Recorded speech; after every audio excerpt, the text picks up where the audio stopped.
From the CSI Softball Complex on the campus of the College of Staten Island, CSI Sportsnet presents NCAA Division II softball coverage live on the ECC network. Today's game is about set to get underway a bit early, but as you see on your screens, the Dolphins come in with a record of 4-14. The Yellow Jackets come in with a record of 2-10. Starting lineups are being introduced out on the field, but I will hold off on giving you the starting lineups until we are underway. Those lineups just came in and were passed over to the public address announcer. I will have those once the action gets underway. Some brief background heading into today's matchup as we open our McDonald's pregame show. McDonald's, of course, our scoreboard sponsor here at the College of Staten Island, also sponsoring our pregame show ahead of each and every home game this season, beginning with our basketball season and now continuing through baseball and softball. As I mentioned already, the Dolphins come in 4-14. They are looking to snap a 7-game losing skid. The Yellow Jackets come in 2-10. All 12 of their games so far were played in Florida at the spring games. This will be the first time that the Yellow Jackets have been in action since last Friday, and they will be looking to snap a 4-game losing streak of their own. Today's meeting between CSI and AIC, the first ever meeting between the two programs in their history.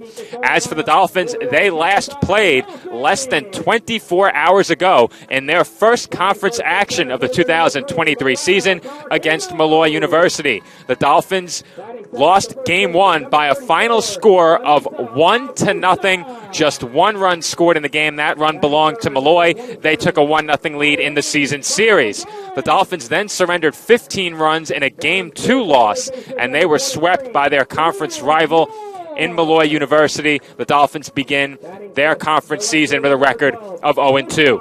On their final day at the spring games last week, American International lost to Indiana University of Pennsylvania and Post University. They fell to 2-10 on the season.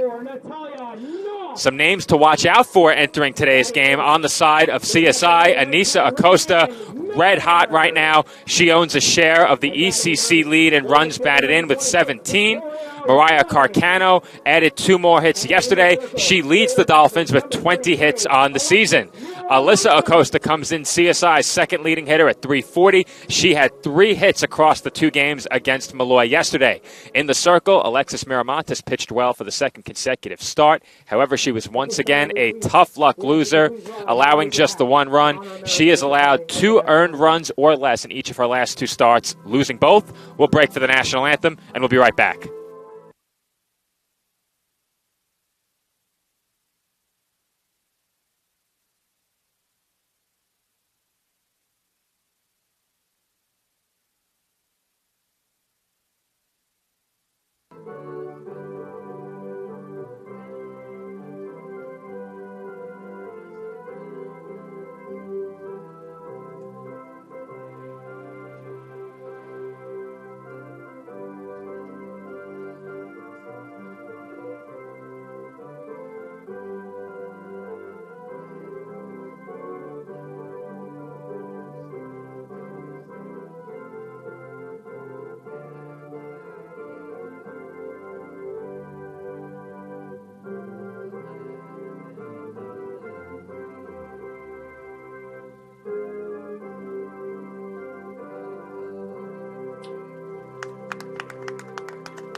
And we are back from the CSI Softball Complex. This is Joe Foreman on the call for CSI Sportsnet. Originally, I was going to be joined by Andrew Rotundo, but he has been pressed into service on public address. We do anticipate that Andrew will make his way over to the commentary desk for Game 2. If I do have a commentary partner later in Game 1, Nick Bavona will be joining me on the call. The headset is to my right, waiting for him to arrive, but right now I will be solo entering Game 1 of today's non-conference doubleheader. Ahead of the national anthem, I mentioned some players to watch out for on the side of CSI. On the other side, American International comes in hitting above the 300 mark on the season. 3 Yellow Jackets come in hitting above the 300 mark on the year, led by Brianna Harzula's 348 batting average. Mackenzie Berman comes in hitting 333. Alexis Jimenez not far behind with a 323 batting average. However, despite the strong start for their 3 leading hitters, the Yellow Jackets come in hitting just 243 as a team this year. We'll talk more about their work in the circle entering the bottom half of the first as we are set to get underway from the College of Staten Island. Dolphins and Yellow Jackets here on the ECC Network. And the first pitch of the game from Alexis Miramontes is in for a called strike 1. I mentioned Miramontes has pitched well each of her last 2 outings. A tough luck loser in both of those games, as that pitch is swung on and missed for strike 2.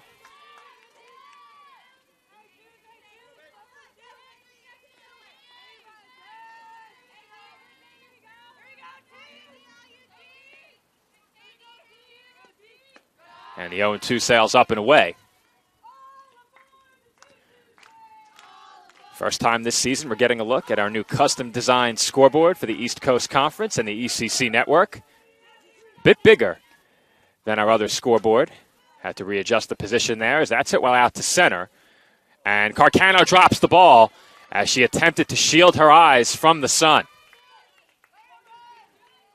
And that will be a 2-base error against Carcano and the Dolphins to get things started. Not the start CSI was looking for.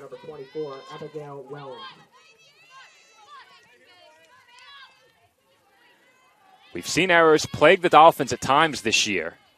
Saw it last year as well.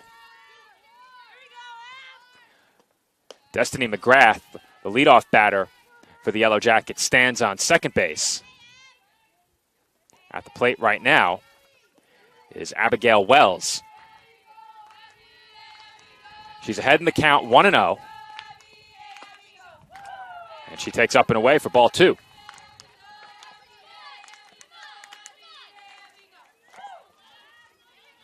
Wells in the driver's seat here. Ahead in the count, 2 balls and no strikes. And she takes on the outside corner for a called strike 1. You could see it on that first ball put in play by the Yellow Jackets. Carcano forced to battle the sun and lost that ball at the last moment. Wells attempts to bunt and fouls it straight back. That evens up the count at 2-2. Wells comes in hitting at 237 on the year. She's the team leader in plate appearances with 38, in runs scored with 6, in doubles with 3, and in stolen bases with 4.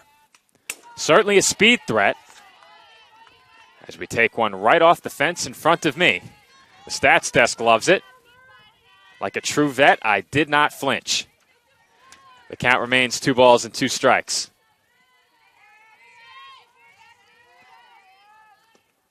And the 2-2 is swung on and missed for strike 3. Miramontes goes up the ladder with that fastball. And there's one away in the road first. Mackenzie Berman will be the batter. I mentioned Berman during the pregame. Comes in the second leading hitter on the Yellow Jackets, 333 on the year. Leads the team in RBIs with 4. Comes up in an RBI spot right here. She takes ball 1. Berman leads the team with 11 hits, 5 runs scored. Is good for second on the team. She's also second in plate appearances with 33. As early in this game, I have to consult my stats, operate our scoreboard, and call the action, but we'll get there. As I'm operating as a one-man crew right now, count 2 balls and 1 strike on Berman.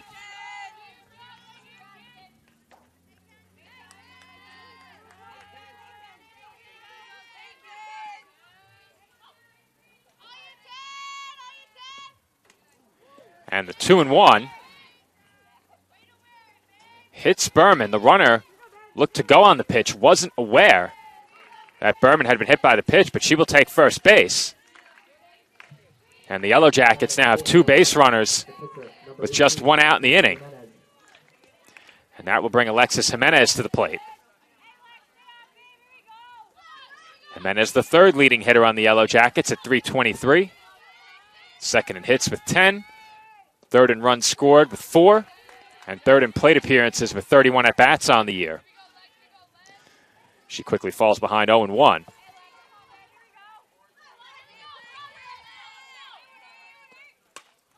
That's fouled away. Jimenez now in a 2-strike hole.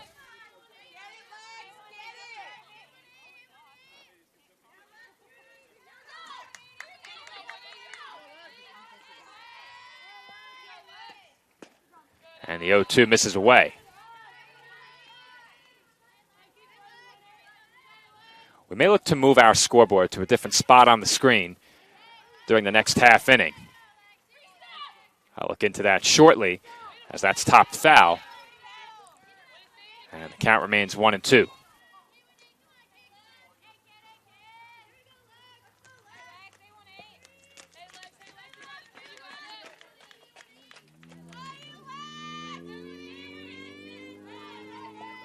Haven't decided exactly where I prefer that scoreboard yet, as that's once again sent foul, this time in the other direction.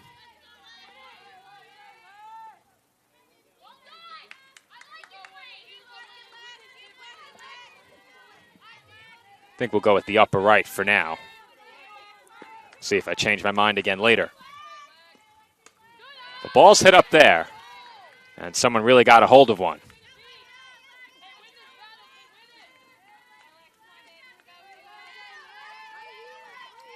Count even at 2 balls and 2 strikes on the Yellow Jackets starting pitcher, and she tops another one foul.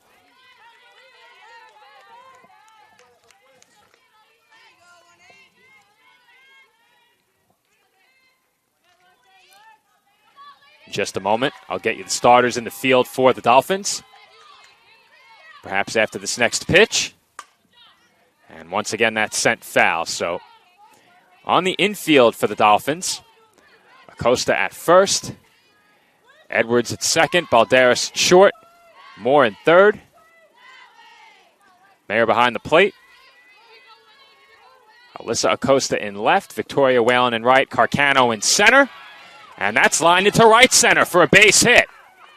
1 run will score, and Berman goes first to third on an RBI base hit for Alexis Jimenez, and American International leads 1-0 early.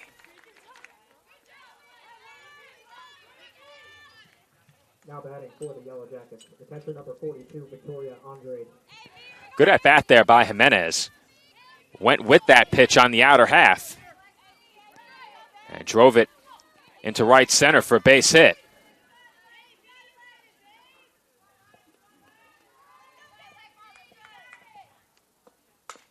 That pitch is grounded foul. Victoria Andrade at the plate.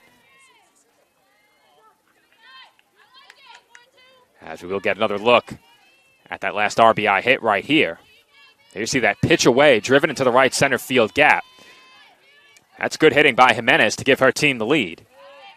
And that pitch is taken for a ball.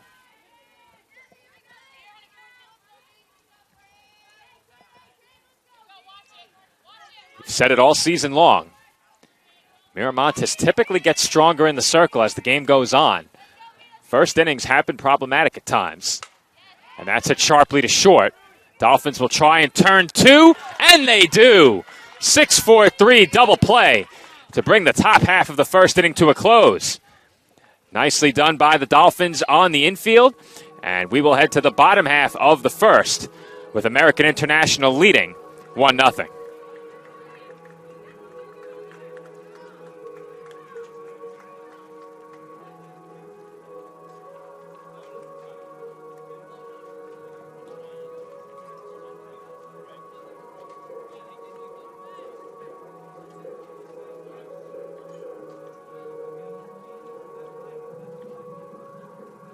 Kettle Black on Staten Island, a top 5 wing joint in America by Food and Wine magazine. Serving daily lunch and dinner at the bar or on the floor. Perfect for family and group parties with top shelf drink and delicious food. from great times with good friends. Live sports and watch parties. To Staten Island's hottest nightlife.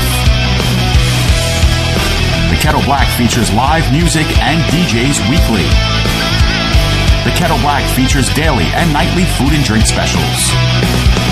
The best Staten Island has to offer is at the Kettle Black.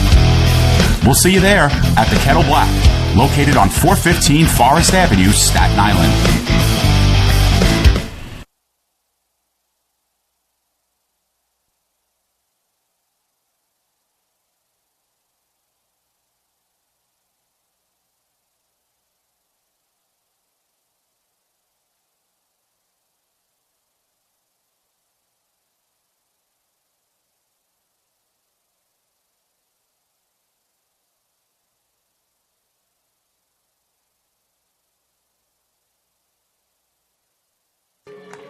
And we are back for the bottom half of the first inning.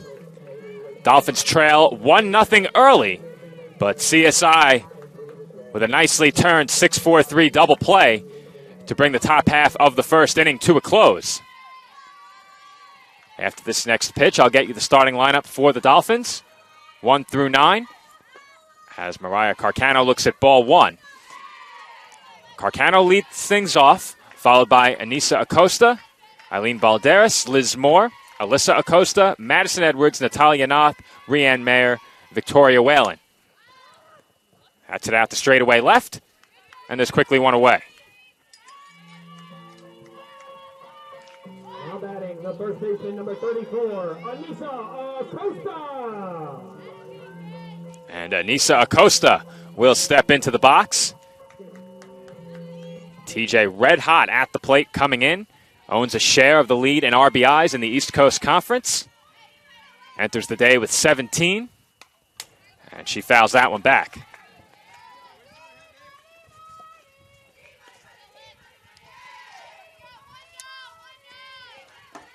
Chance of T-money from the Dolphins dugout. Acosta certainly capable of tying this game with one big swing. She leads the Dolphins with 3 home runs as that skips in for a ball.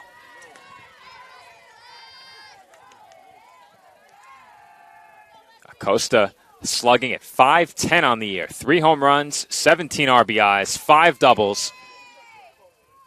Of her 12 hits, 8 have gone for extra bases. And she just got a piece of that one, but it was foul tipped into the catcher's glove for strike 2.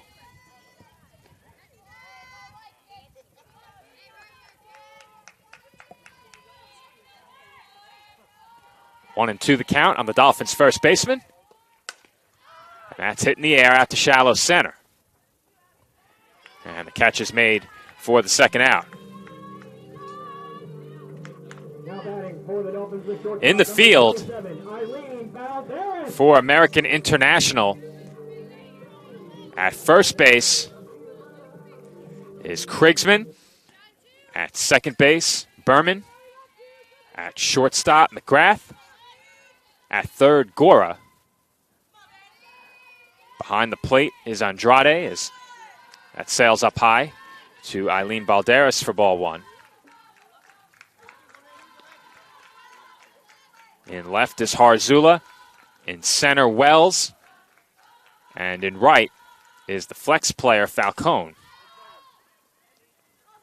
That's it out to left center. And the catch is made to bring the bottom half of the first inning to a close. Dolphins go down 1-2-3 in the home half of inning number 1, and we head to the second with the Yellow Jackets leading 1-0.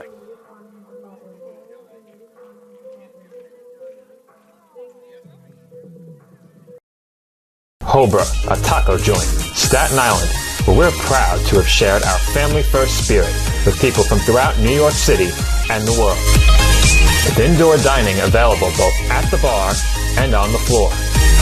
Or step outside for additional seating and an outdoor bar. Serving beer that's crisp, ice cold, and worthy of a day at the beach. Cocktails that explode with flavor. And great food made with the freshest and healthiest ingredients available. events feature food and drink specials, live music, and the best of Staten Island nightlife. Your CSI Student ID saves you 10% on your dining order at Hobra. Visit us at 412 Forest Avenue, Staten Island.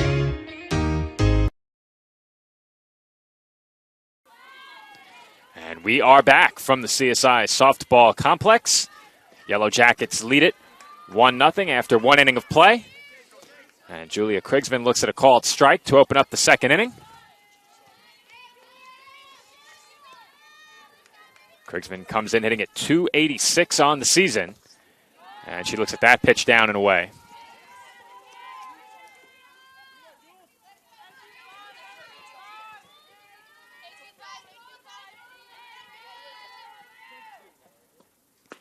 And the 1-1 is swung on and missed for strike two.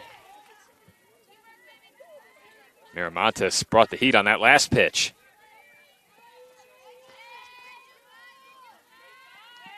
Here comes the 1-2. And that's off the outside corner.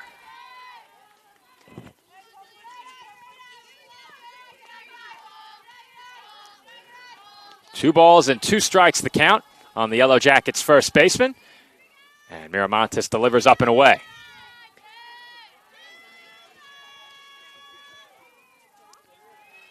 Count now full on Krigsman. Here comes the payoff pitch. And that's swung on and missed for strike three. Miramontes with the punch out.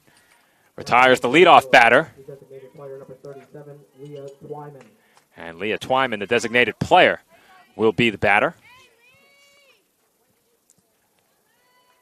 Twyman comes in hitting at .280 on the year. She bats here with the bases empty and one out. And that's off the inside corner for ball one.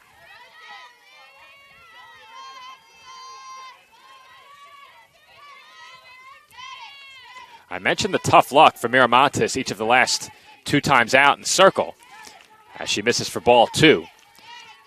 She's pitched very well in each of her last two outings. Hasn't picked up a win. Her ERA was severely impacted in a bad direction against Westchester University of Pennsylvania. Struggled through an inning in that game, but outside of that one start, she's been pretty strong on the year. Despite that, comes in with a record of 3-6. As she gets a swing and a miss there for strike one to stay in the at-bat. Miramontes very easily could be 5-4, given the way she's pitched the last two times out. And she misses there for ball four. One out base runner for the Yellow Jackets. Now batting for the Yellow Jackets. And the number 8 hitter, 9, Cody Gora, will be the batter.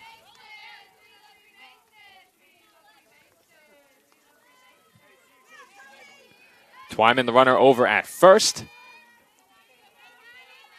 Gora offers at the first pitch and comes up empty for strike one. Gora comes in just 3 of 24 on the season. Comes the 0-1. That misses outside.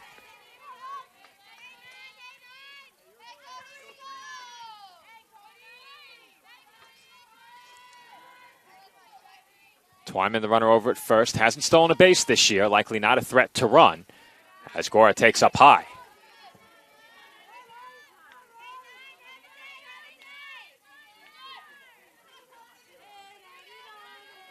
Gora ahead here, 2-1. And the pitch from Miramontes is swung on and missed for strike two.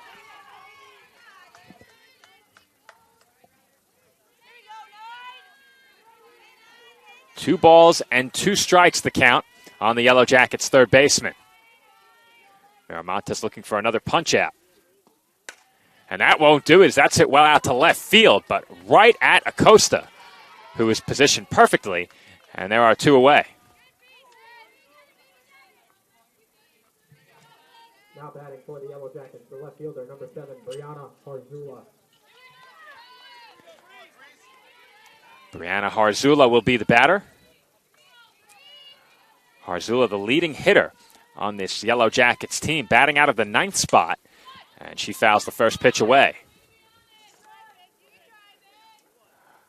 Harzula leads the team in batting average, 4th in runs scored, 3rd in hits. A bit of a smaller sample size for Harzula, just 23 plate appearances. That's not even in the top 5 on American International.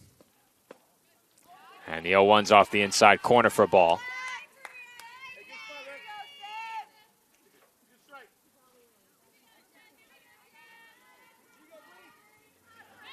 One ball and 1 strike the count.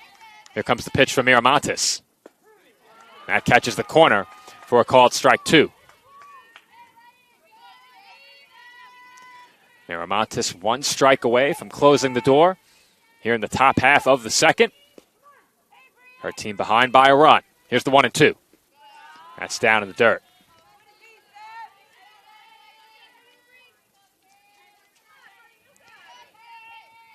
Miramontes ideally would like to avoid a full count, which would give the runner a head start. Here comes the 2-2. That's lofted into shallow right. Whalen there waiting, and she makes the catch for the final out of the inning. The Yellow Jackets get 1 base runner. They strand her over at first base. Still 1-0. American International heading to the home half of inning number 2.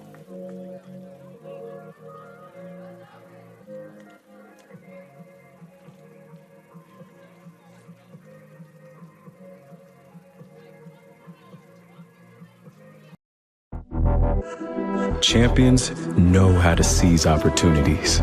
When they see moments of greatness unfold right before their eyes, they push as hard as they possibly can. And then they push harder. Because the heart of a champion never settles, never quits, and never stops giving its all. We are champions. We are Division II. We go big, we give it everything we've got, and we win. On the field, on our campuses, in our communities, for our causes, in our careers. We rise to become champions in everything we do. We are Division II, and there are no limits here. We make our time count. We set our own path. We become champions on our terms. It's time to up your game, because we're here to play and learn. But most importantly, we're here to discover ourselves, our vision, our heart, our drive, to achieve every goal we aim for, because we want to be champions at the highest level, life. At Division II, the opportunities are here. Are you ready?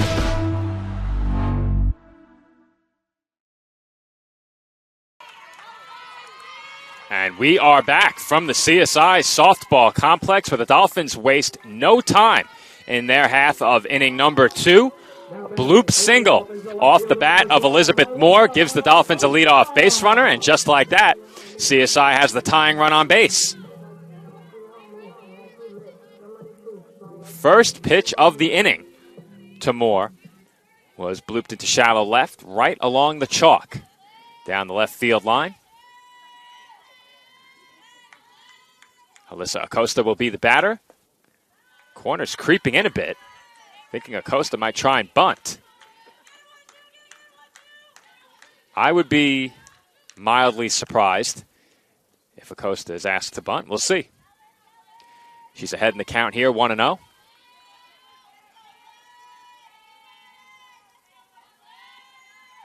And the pitch from Jimenez misses down and away. Now, during the pregame, I promised some pitching numbers for the Yellow Jackets, and this season, Jimenez has been a part of a pitching staff that's done a great job in limiting the opposition. An ERA of 3.25 for American International.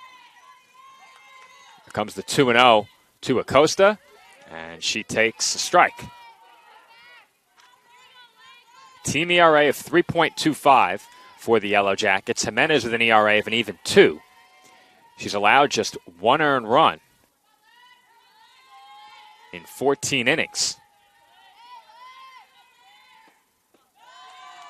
That's taken low now. Could be mistaken, but 1 earned run in 14 innings should be a lower ERA. Now the ERA is cut off. Those are actually the strikeout numbers I'm looking at.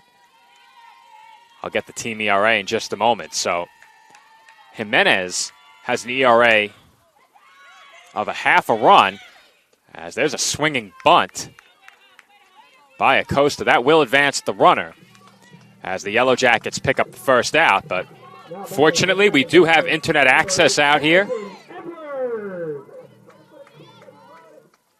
3.53 team ERA for the Yellow Jackets, not 3.25, so not far off. Still a good number, but not the number I initially gave you. As the Dolphins now have the tying run in scoring position. Liz Moore stands on second base. Madison Edwards will be the batter. And Edwards takes a called strike 1.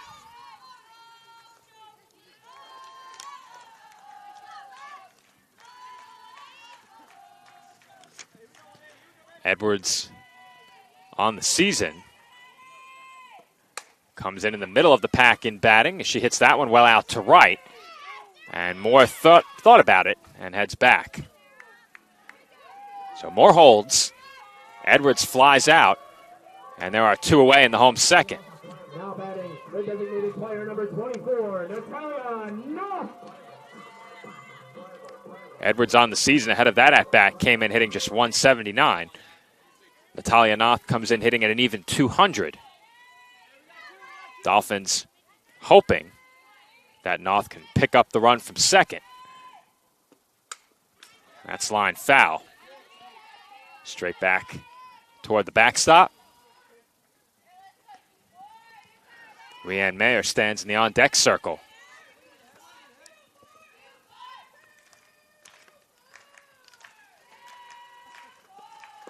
And Knopf takes down and in for a ball.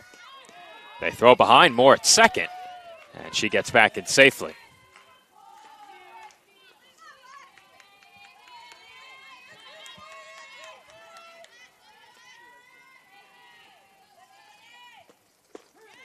And that catches the outside corner for a called strike 2.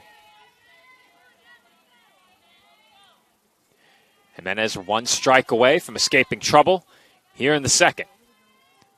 Knopf hopes to keep the inning going. Here comes the 1-2 pitch. That's fouled back once again.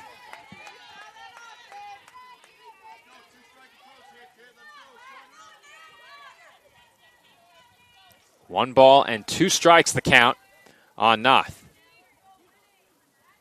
Knopf, the Dolphins' designated player today. Here's the 1-2. And that's it out to straightaway center. Sun not a factor here as clouds have rolled in just a bit. Catch is made out in center field by Wells, and the inning is over. The Dolphins strand the tying run in scoring position, and their deficit remains a single run. Our score, 1-0. American International heading to the third.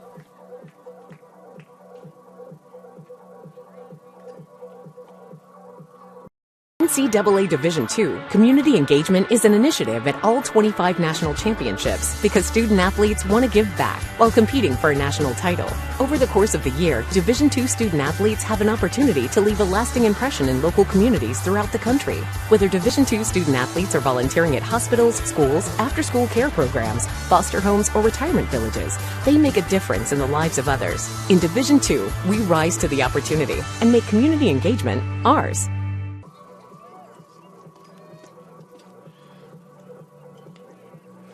Top half of the third inning about to get underway from the College of Staten Island.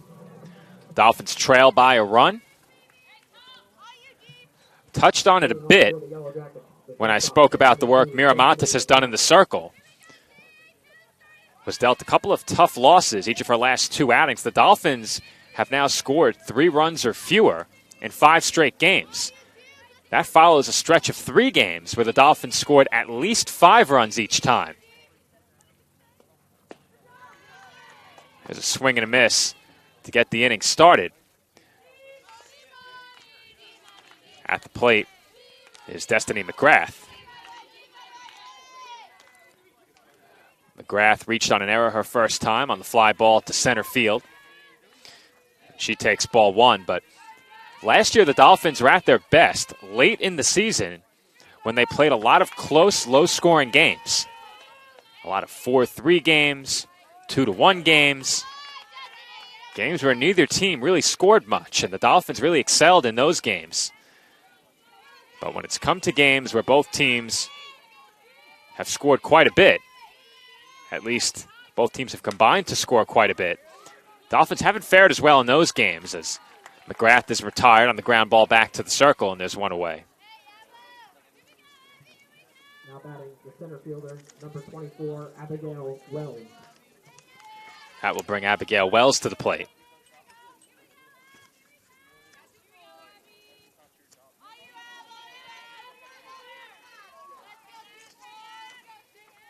First pitch to Wells from Miramontes is off the outside corner for ball one.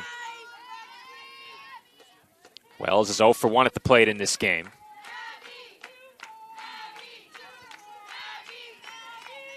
Comes the 1-0. That's up and away for ball two. Dolphins in their last 5 games lost 14-1, lost 6-2, lost 12-3, and then yesterday lost 1-0 and 15-2. As once again, that's fouled straight back at me. Unflappable over here.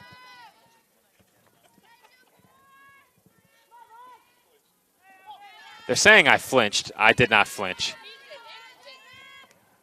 Andrew needs to get his eyes checked, as that's lofted in foul territory down the left field line, and that is dropped as it was played off the fence.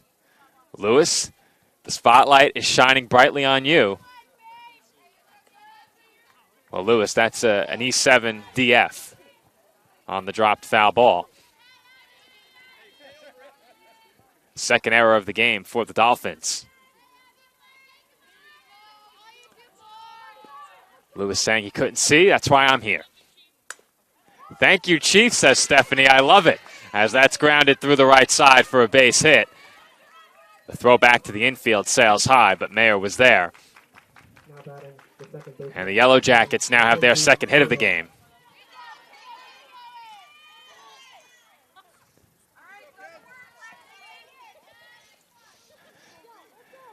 That will bring Mackenzie Berman to the plate. And I take it the fist bump means that Lewis figured it out and was able to score the play. He's got it. I could see the beads of sweat pouring down his face as the runner is going. Throw in time, and the runner is out. And once again, Mayer comes through from behind the plate with another strong throw. Balderas there applies the tag, and it looked like the runner overslid the bag anyway. So very quickly, the Dolphins erase Wells off the base paths, and there are now 2 gone in the inning. Pitch was called a strike.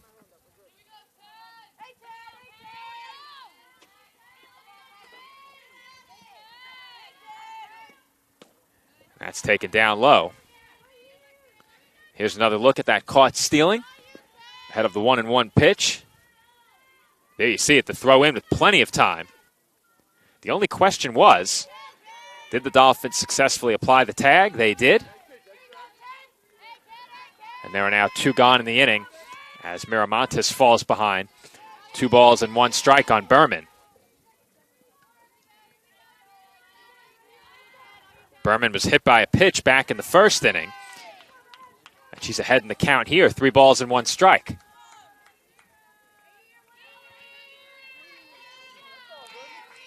Alexis Jimenez on deck. She drove in the game's only run. Hopes for a chance here. And that's hit well out to left field. Acosta back toward the wall. She looks up, and it's off the base of the fence. In at second base, standing with a 2-out double is Berman. And now that caught stealing looms large, as that would have made it a 2-0 game had the base runner not been erased. And that will give Jimenez another chance in an RBI spot.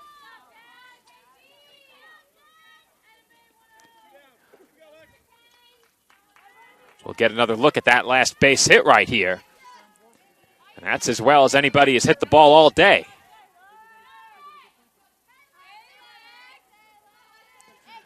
First pitch to Jimenez on its way. That's fouled back.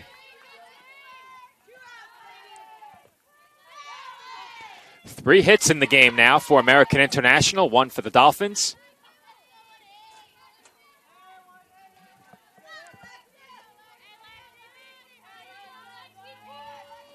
The 0-1 pitch upcoming for Miramontes. That's it softly to short. And Balderas can't handle it. Does she recover in time? She does. And the out is recorded despite the bobble. Good recovery there by Balderas at short. And that's how the top half of the third inning will end. Our score, 1-0, American International over CSI.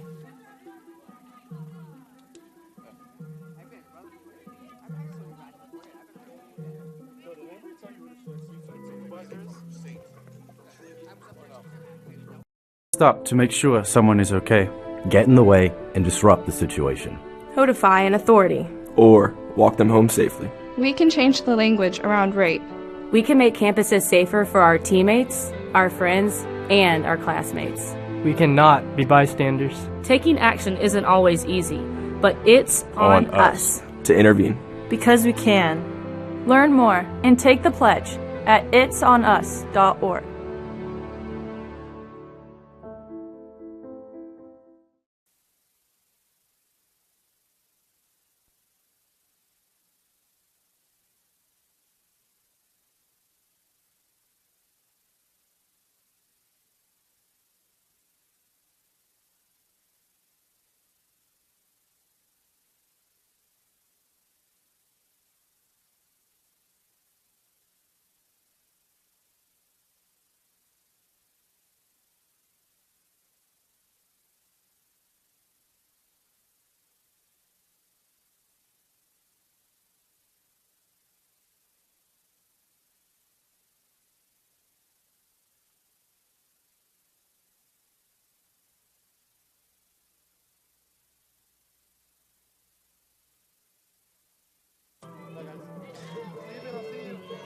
And we are back. Bottom half of the third inning about to get underway. Rianne Mayer will lead things off for the Dolphins. Her team trailing 1-0. Mayer, a big part of the reason why this game is still 1-0, as she cut down a runner at second in the last half inning. And she hits that ball well, but flies out to center. And there's quickly one gone. Now batting, the right fielder, number 26, Victoria Whalen. And that will bring Victoria Whalen to the plate.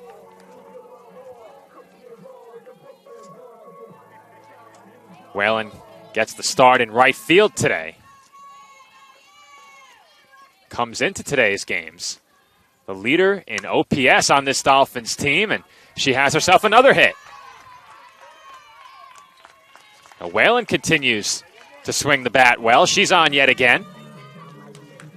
Now batting the center fielder, number 3, Mariah Carcano. And that will bring Mariah Carcano to the plate. In a limited sample size, Whalen came in hitting .333, 6 of 18, with a 900 OPS. That leads the Dolphins. Carcano came in the team leader in batting as she grounds one to second. Whalen is tagged out, and Carcano is safe at first. Awfully close play at first. We'll get one more look at it. Now batting the first baseman, number 34, Anissa Acosta. That will bring Anissa Acosta to the plate.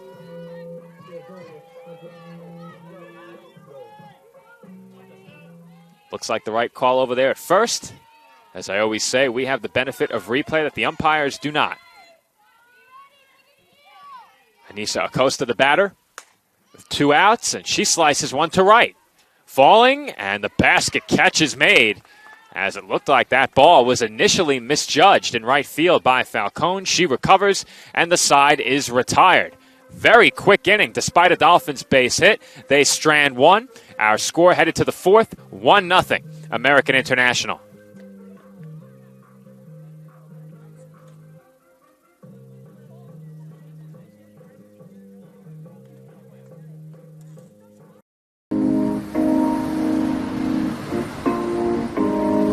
My dad was a soccer coach and bought this little book bag. I could sit in the book bag like facing backwards and with like my legs out. So I'd be in his book bag when my dad coaches and the ball's going around. I'm like kicking at the ball in the back. And my dad was like, "We have a prodigy."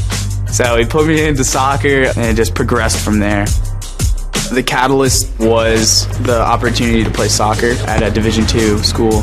On my team, I thrive to work as hard as I can. I mean, whatever you do on the field, there's a positive correlation to whatever else you do, be it personal relationships, homework, the way you carry yourself.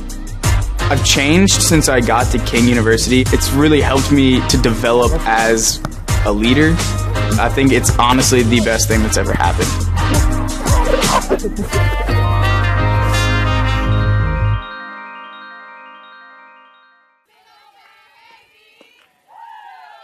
And we are back from the College of Staten Island, where the Dolphins trail 1-0. Fourth inning getting started. Victoria Andrade at the plate. And that's it out to left center. Hit well. The sun is back out, and Carcano has to deal with that as she makes the catch on the move. Andrade now 0 for 2, and there's quickly one out in the road fourth inning. We have just received word that Nick Bavona is on his way, and he will be joining me on the call once he arrives. Nick will have color commentary duties for the rest of Game 1 should he arrive before this game ends, and it certainly looks like he will. Then in Game 2, I'm joined by Andrew Rotundo on the call, as that pitches in for a called strike one to Julia Krigsman. Krigsman 0 for 1 in the game.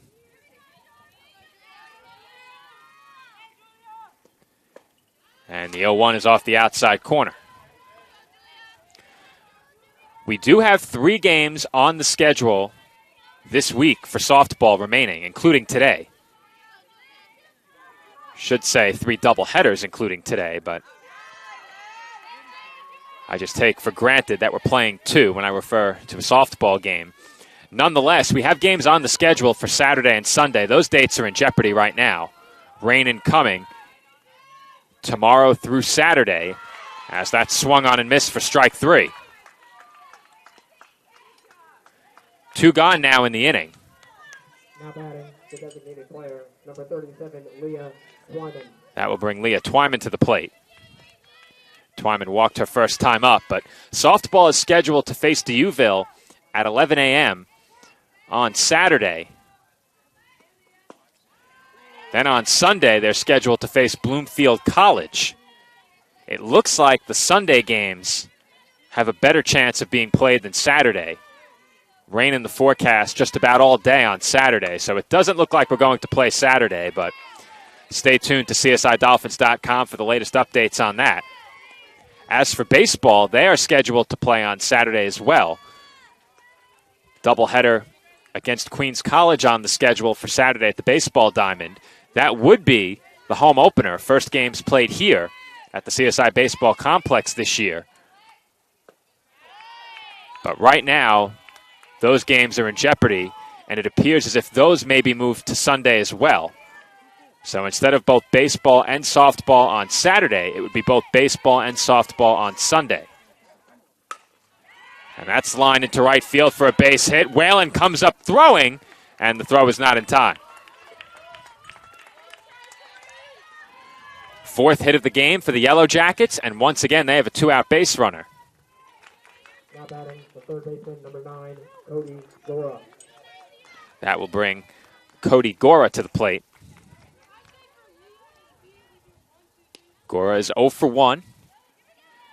We'll look to keep the inning going here with 2 outs.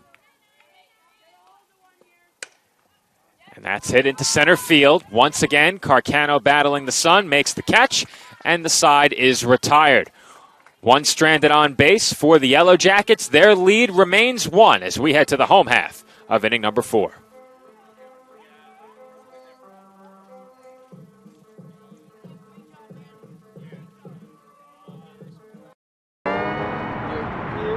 Wayne State Medical School has been my dream medical school since I was 5.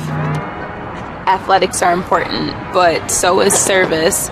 so is research, so is becoming a better person. And we expect you to do well athletically, but don't forget the reason you're here, which is to give back to your community and to get good grades. It was my sophomore indoor season. It was the first year with our new head coach. And he comes in and he's like, we could be a national contending team if you guys work hard. And I heard him and I was like, well, I want to be a national champion. I want to be an All-American. And I bought in because he bought into our team. And I qualified to go to indoor nationals. I decided I wanted it, so I went and grabbed it.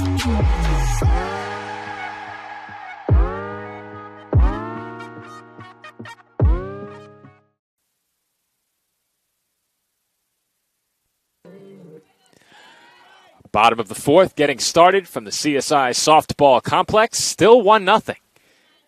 As we have not had a run scored in this game since the opening inning. Dolphins hope to change that right here. Eileen Balderas will lead things off. Corner in at third, just a bit. And the Dolphins take full advantage as Balderas rips a base hit down the left field line. Third hit of the game for the Dolphins. And CSI has a leadoff base runner. Well, they call me Joe Stradamus for a reason. And I'm not quite sure why the corner was in there.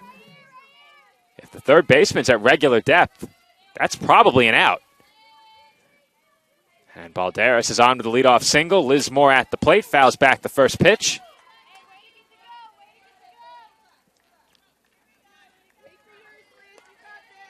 Moore singled her first time up. Was stranded in scoring position. That was back in the second inning. And the 0-1 is lined into shallow right center for a base hit. Balderas headed for third. Here comes the throw. And she slides in safely.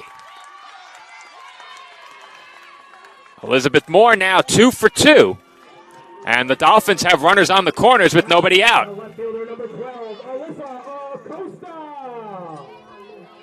Dolphins couldn't ask for a much better start to the inning. 3 pitches and a couple of base hits. Moore thought about advancing to second there on the throw in. Held up over at first base.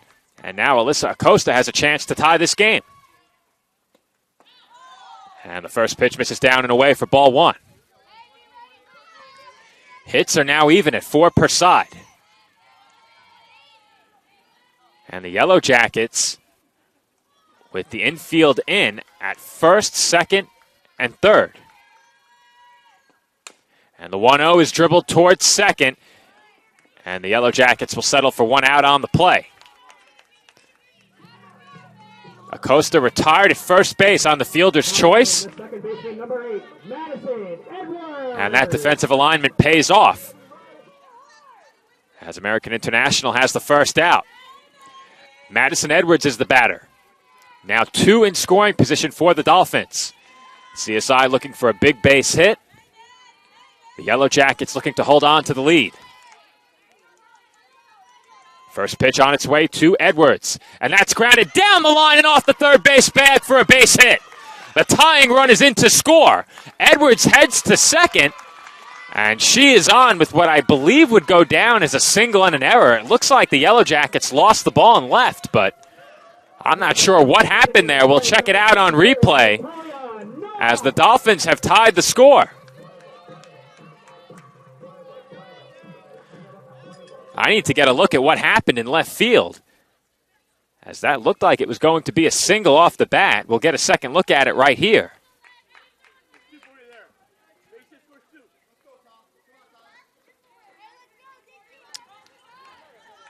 That's awfully close. It looked like the ball got stuck in the turf or stuck in the glove of one of the Yellow Jackets out and left. That was a very unusual play. We'll see how they score it in the next half inning. Natalia Noth is the batter. The Dolphins have tied the score. A chance for them to take the lead here as Noth swings and misses for strike 1. Noth 0 for 1 at the plate in this game. may be able to play to run with a ground ball. That's hit into shallow right. Fair ball. And that will give the Dolphins the lead. It's an RBI double for Natalia Noth, as Moore comes in to score the go-ahead run, and the Dolphins now lead it 2-1. That's the second time this inning that the Dolphins have dropped one along the line in the outfield. Also, the third time the Dolphins have recorded a base hit right along the line, as that's fouled away out of play down the left field line.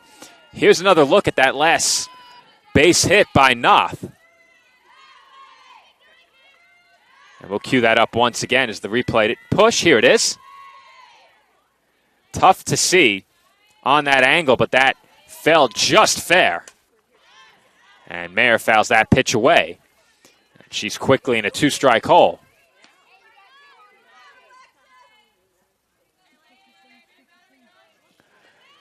Jimenez looking for a big strikeout in this spot. Dolphins still in a position where an out could score a run. And that's hit off of Jimenez. The runners hold, and Mayer is out at first. Tough break there for the Dolphins, as they are now 2 away.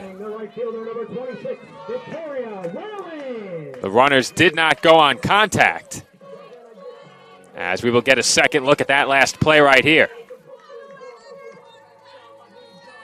Mayer hit it hard, but Jimenez was able to stop it. Nice job behind the plate there as well by Andrade directing traffic. And now the Dolphins with a chance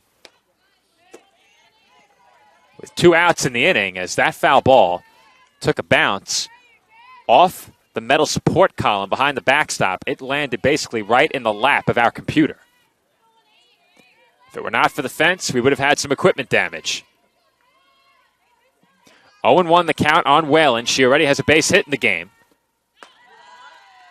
And Whalen takes up high for a ball.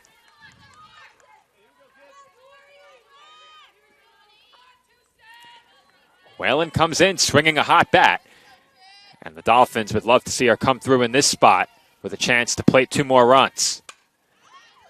And Whalen slices that one foul. She's now behind 1 ball and 2 strikes.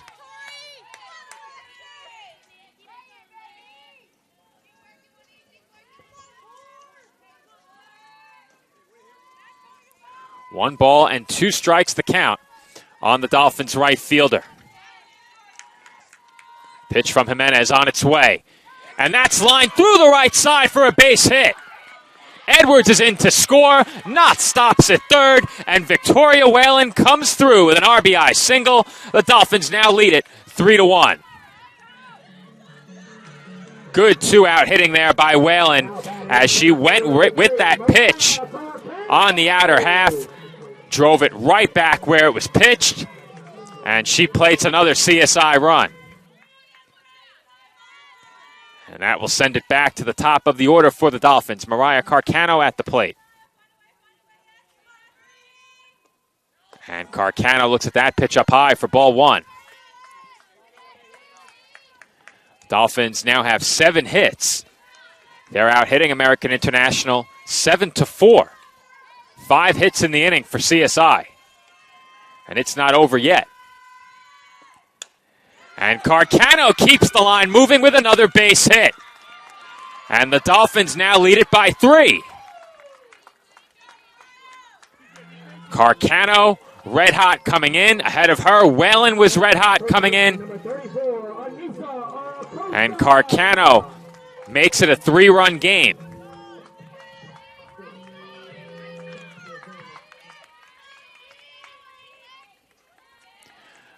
Anissa Acosta, the batter now. And Acosta takes up high for ball 1.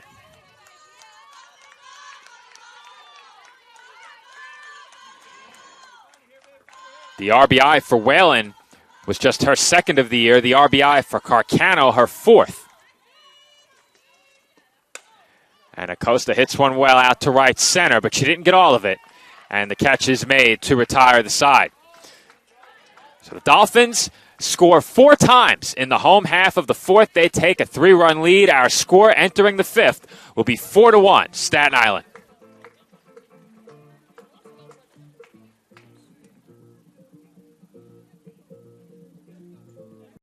If I lose, I'll respond with respect. If I win, I'll back it up with humility. If I fail, I'll rise up with honor. It's tough for us to put it all on the line. Don't undo my hard work with poor sportsmanship. Respect. It's the name of the game.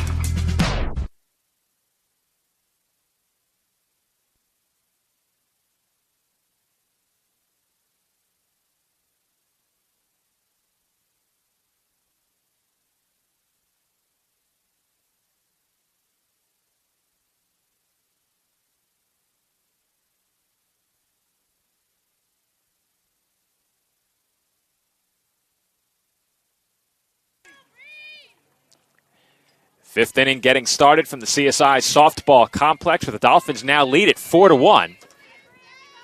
Alexis Miramontes in line for the win. First pitch of the inning misses for ball 1. Brianna Harzula at the plate for American International. Harzula comes into this at bat 0 for 1, and she's quickly ahead here, 2-0.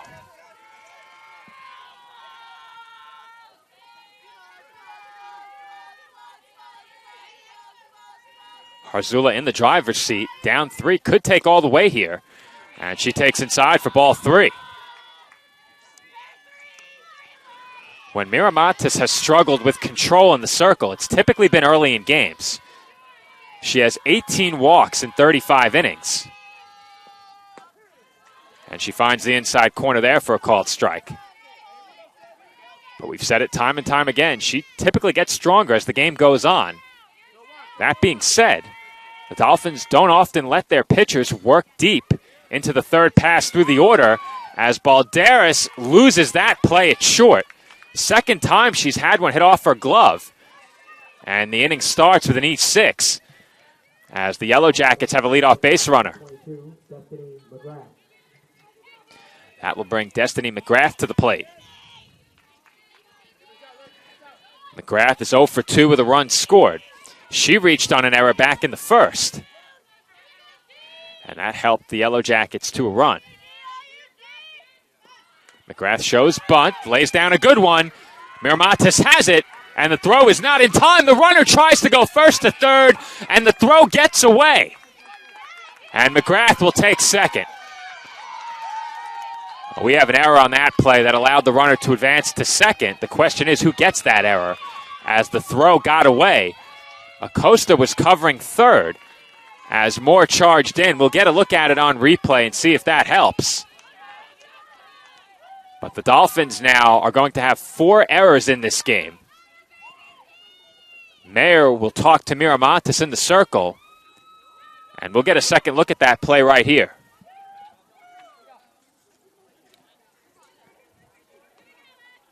Here it comes.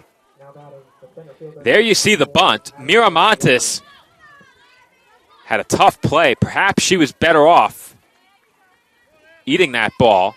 And I think that error is going to be on the player covering third. Now, we're going to wind that back in a moment as Miramontes misses for ball 1. And we'll get a look at who was covering third base, because I think that's where the error is. That was a good throw, and it got away. That pitch sails up high. Abigail Wells at the plate here. Wells is 1 for 2. Comes to bat in this spot with 2 in scoring position, where a base hit can make it a 1-run game. And she's now ahead 3-0. It started with an error at shortstop, a second error following the bunt. And the Dolphins are in a bad spot right now as Wells looks at a strike. She was clearly taking all the way there.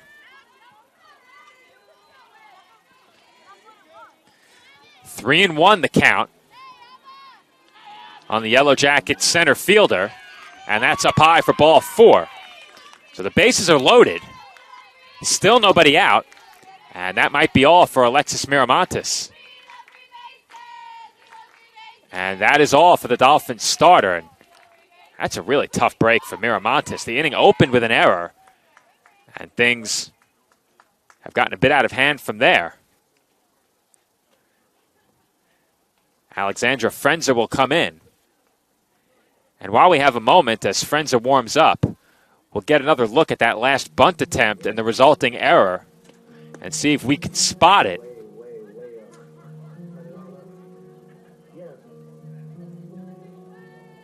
And it looks like Moore is the one who got back to cover third base, but we'll double check here. There you see Moore charge in. She retreats back to third. And that's definitely an error on Moore. So it's going to be an E5 on that bunt attempt, letting the ball get away and roll to the fence. That error allows the runner to advance from first to second on the bunt. The runner who went first to third would have been safe anyway. And that play, one the Dolphins may regret a bit later, though. With that last walk, the bases would have been loaded anyway. So more so, the error at short could come back to hurt CSI, but 4 errors in this game for the Dolphins now. And we saw that early last season where errors really plagued this Dolphins team. As for the Yellow Jackets, they have a golden opportunity in this spot. With the bases loaded, nobody out, and one of their best hitters stepping into the box. First pitch from Alexandra Frenza in for a strike, and I'll get you the numbers on Frenza quickly. 1-3 record on the year across 12 appearances and 5 starts, a whip of .204 with a 6.22 ERA. In 27 innings, Frenza has allowed 27 hits, 32 runs, 24 of those earned. She has walked 28 and struck out 11, and that walks number really stands out, as Frenza has had her command issues this year. Quickly ahead 0-2, and that pitch misses high to Berman.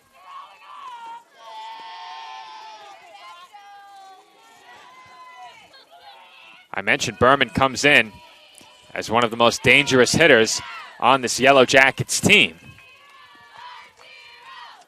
And on the season, she comes in hitting at .333.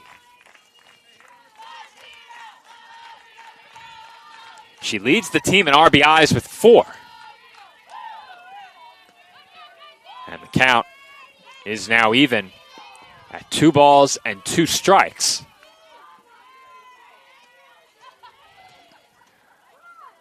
Berman, 1 for 1 in this game, was hit by a pitch, and Moore elects to go to first there, and the out is recorded.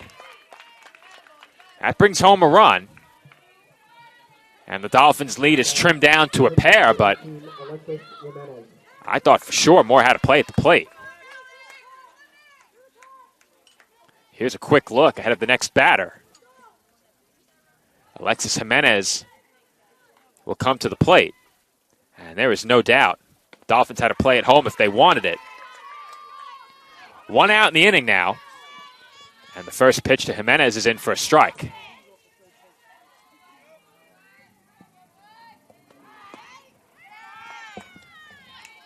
And Jimenez takes outside for a ball right there.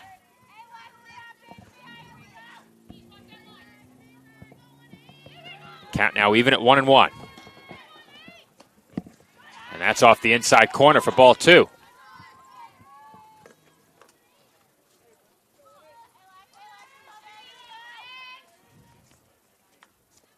Here comes the 2-1. Half swing and a foul ball. And Frenza now a strike away from a big second out.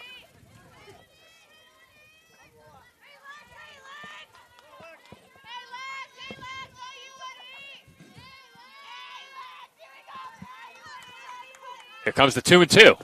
And that swung on and missed for strike 3. Huge strikeout for Alexandra Frenza. And there are now 2 gone here in the top half of the 5th. just in time for perhaps the biggest at-bat of this game. I am joined on the call by Nick Pavona. Joe, it was a struggle to get here, to say the least. A lot of construction and traffic getting here to the College of Staten Island, but as you said, a very key at-bat right now. 4-2 is the score, 2 outs here in the top of the 5th inning. Big spot in this game. Now, Nick, I don't know if you were listening on the way here. I was. I thought so. I knew I could count on you. So you know exactly how we got here. A lot of has happened so far in this inning. Dolphins obviously have 4 errors on the board, but with 1 out right here, they can get out of the jam and keep this game 4-2. Victoria Andrade at the plate. 2 away here in the top half of the 5th. And that misses down and in. Count 2 balls and 1 strike. Yes, Nick, we all heard it. I'm just making sure you heard it. You, Lewis, and I all exchanged a look as that's fouled back. And the count is 2 balls and 2 strikes. Huge potential strike 3 for Frenza right here if she can get it. First base is open. Frenza hopes to get out of the inning here. And that won't do it as that misses up and away for ball 3. As you said, Joe, first base is open, so a walk necessarily wouldn't hurt the Dolphins here in the situation, but you would like to get that strike 3 if you can. Frenza's walk numbers for the season are high. She'd love a strikeout. As that's hit well out to right center. Whalen on the run, and Carcano comes over to make the catch in right center for the final out of the inning. The Dolphins strand 2 in scoring position out in the field, and for the Yellow Jackets, they settle for just 1 run. Our score, 4-2, Staten Island, heading to the home half of the 5th.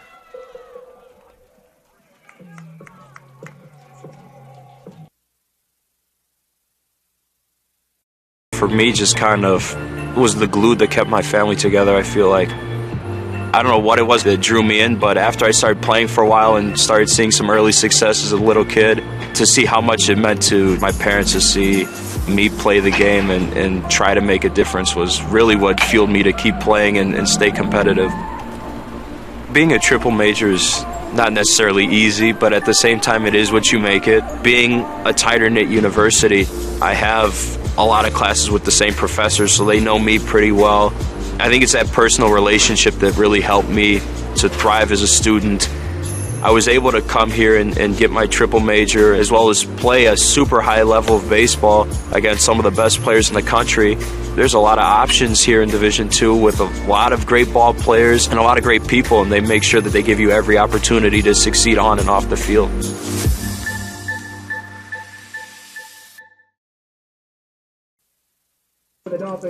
And we are back for the bottom half of the 5th inning.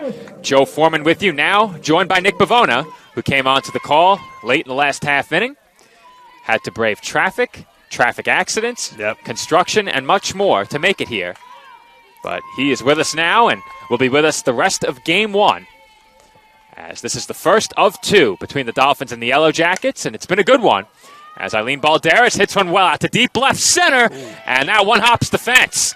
Balderas into second base standing with a leadoff double, and she has her second base hit of the game. Nice shot by Balderas into left center field. I thought at first, Joe, it might have went over the wall for a hot second. Ball was kind of carrying with a little bit, but Balderas nonetheless with a leadoff double as CSI tries to add to their 4-2 lead here in the bottom of the 5th inning. Well, here's another look at that leadoff double by Balderas. Off the bat, I thought she got under it just a bit, but she hit it well. And that ball made it all the way out to the left field fence on just 1 hop. Now, it looks like we're going to have a pitching change coming up here for the Yellow Jackets. So if that is indeed the case, which it is, we'll step aside and take a quick break. Dolphins lead it 4-2 in the bottom half of the 5th.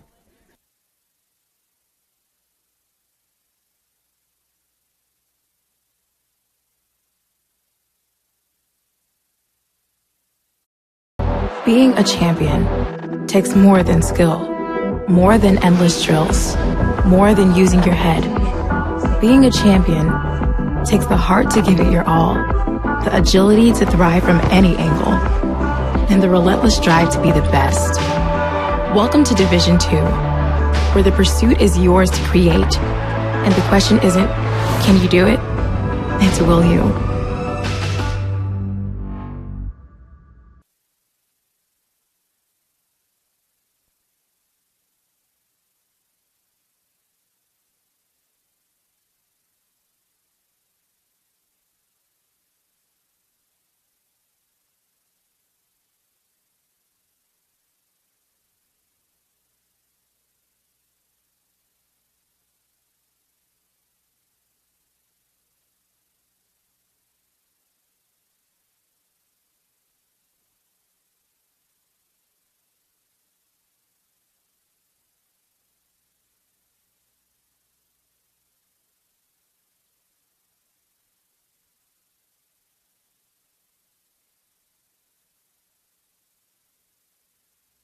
And we're back from the College of Staten Island.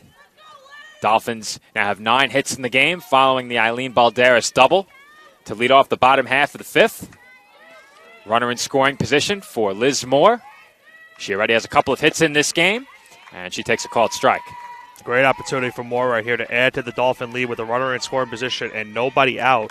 CSI trying to get a little bit closer to potential history here today. And by potential history, what Nick is referring to is Tracy Garofalo picking up win number 300 in her coaching career. Dolphins lead by 2. They are 6 outs away from helping Tracy accomplish that. And that ground out by Moore will advance Balderas to third. And with that, the Dolphins now have a chance to get that run back. Great opportunity for Alyssa Acosta right here. And Acosta takes a called strike. New pitcher for the Yellow Jackets is Riley Sullivan. This is her 7th appearance of the season. In 19 1/3, she's allowed 22 hits and 20 runs, 13 of those earned. She's walked 7, struck out 13.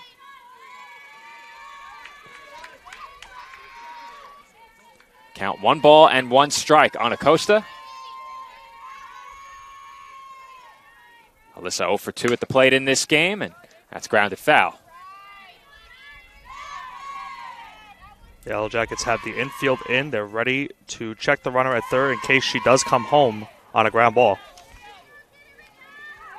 Yellow Jackets brought the infield in all around earlier in the game in a spot where the Dolphins had the bases loaded. As that was swung on and missed for strike 3 by Acosta, and that's a big second out. That's a huge second out to say the least, Joe. The second baseman, number 8, Madison Edwards. And that will give Madison Edwards a chance.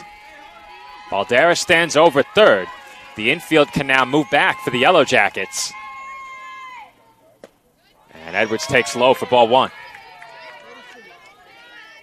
Dolphins trying to keep the inning going with either a single, a walk, hit by a pitch. They'll take whatever they can get as they try to bring home that runner from third. Natalia Nath stands on deck. She came through with a big RBI double earlier. And Edwards takes high for ball 2. Edwards also had an RBI base hit her last time up. She's 1 for 2. Both Edwards and Nath have scored a run. Balderas hopes to score for a second time, as that is a fair ball. A very unconventional fair ball. That was in the left-hand hitter's batter's box, and that will do it for the bottom half of the 5th. So Edwards grounds out about as weakly as you can right in front of home plate, and the Dolphins maintain a 2-run lead heading to the 6th.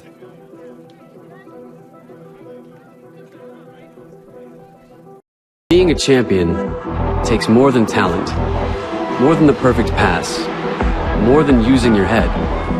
Being a champion takes the spirit to always push harder, the ability to overcome any hurdle, and the fire to be the best.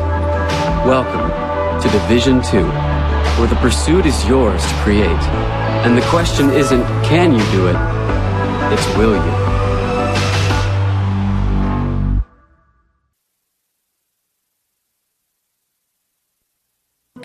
And we're back here on CSI Sportsnet, top half of the 6th inning. About to get started. The Dolphins lead it 4-2. And there you see the line score. 4 runs on 9 hits, 4 errors for the Dolphins in this game. 2 runs on 5 hits, no errors for the Yellow Jackets. And Nick, it's not often you find yourself with a 2-run lead committing 4 errors in a game, but the Dolphins have really gotten it done, especially with 2 outs at the plate. Took your words right out of my mouth, Joe. I was going to say, you don't really see a lot of times where a team is up 2 when they have 4 errors on the day. But the Dolphins' bats have been alive in this game. 9 hits up into this inning. So now we have to see if Forensic can keep this 2-run lead here in the top of the 6th. Well, I spoke about it during the pregame. The Dolphins had scored 3 runs or less in 5 straight games. That stretch is over, as they are on the board with 4. And will still have at least 1 more turn at bat in this game. They hope to only have 1 more turn at bat. Right. And very quickly, Frenza has fallen behind 2-0 against Julia Krigsman. And Krigsman looks at a strike. Krigsman 0 for 2 at the plate. Has struck out twice. Here comes the 2-1. That's up and away for ball 3. Now with a 3-1 count, Frenza needs to find a strike 2 right here or get the ball in play. Cannot afford a leadoff walk to start off the inning. Comes the 3-1. And that misses badly for ball 4. Well, Joe, you talked about Frenza's walk numbers in the previous half inning. Starting to get into a factor here now, here at the top of the 6th inning with the tying run now at the plate for the Yellow Jackets. And it looks like we might have a pinch runner here. At the plate will be Leah Twyman. And we're going to have a pinch runner over at first.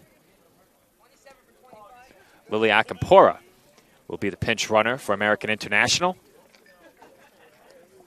Twyman represents the tying run at the plate. And we'll see how interesting this inning gets, as Frenza has issued a leadoff walk. And you know the Dolphins coaching staff hates to see that. And there's a half swing by Twyman who fouls it away. If your friends have just got to look past that leadoff walk, just need to focus on the batter right here and not let the inning get away from you.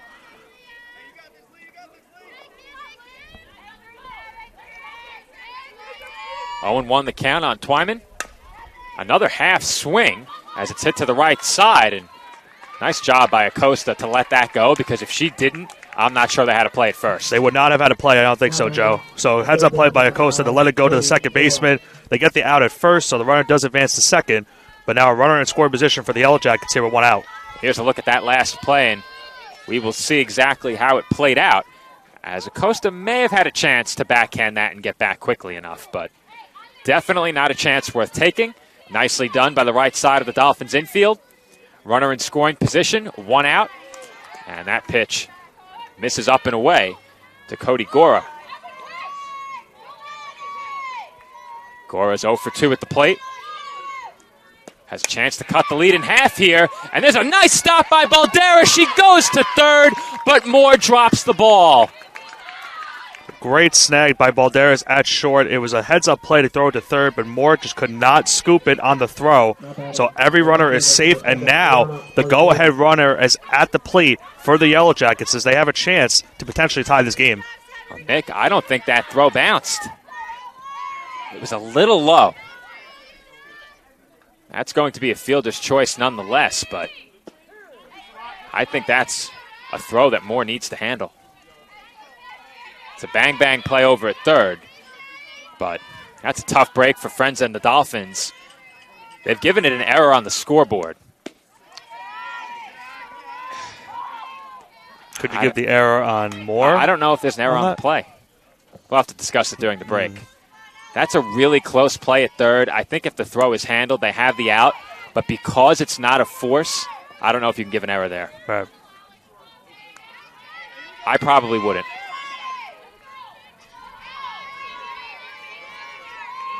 Comes the 2-1. And that's swung on and missed by Harzula. And the count is now even at 2 balls and 2 strikes. Huge 2-1 pitch from Frenza right there. Could have fallen easily in the count 3-1. She gets a big swing and miss, and now is a strike away from a huge second out. That's fouled away, and the count remains 2-2. We'll get one more look at it in between this at bat and the next. We'll slow it down and see what we think. We have the one benefit no one else has, instant replay here at the commentary desk. And the 2-2 is swung on and missed for strike 3.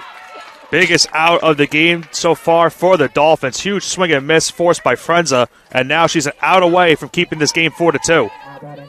Here's one more look at that last play in half speed.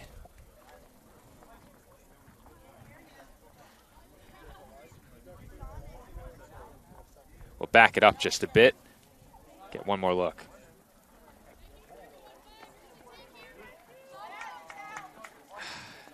I don't know if I would count an error on it. I think fielder's choice is the right call for that play. Any run from this point forward would be unearned regardless, so I'd go fielder's choice on that. As that's popped up. Should be an easy play on the infield, and Acosta has it to retire the side. Nice job of pitching by Alexandra Frenza in the circle. She escapes trouble, works around a Dolphins error, and CSI maintains their 2-run lead heading to the home half of the 6th.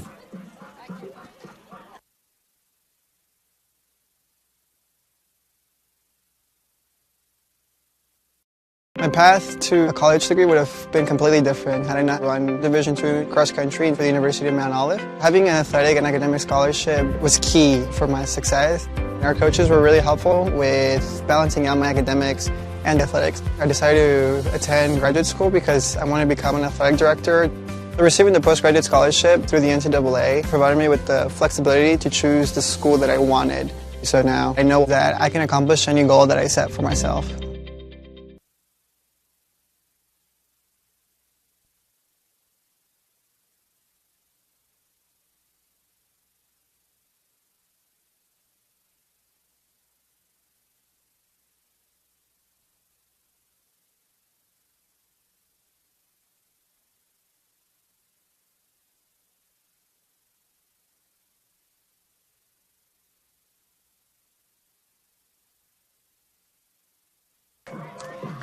Dolphins looking for some insurance in the bottom half of the sixth. They are 3 outs away from snapping their losing streak and getting back into the win column. It would be their first win of the season as the home team here at the CSI Softball Complex. They beat Alliance University twice as the road team to open up their season. And Natalia Nath takes a called strike one.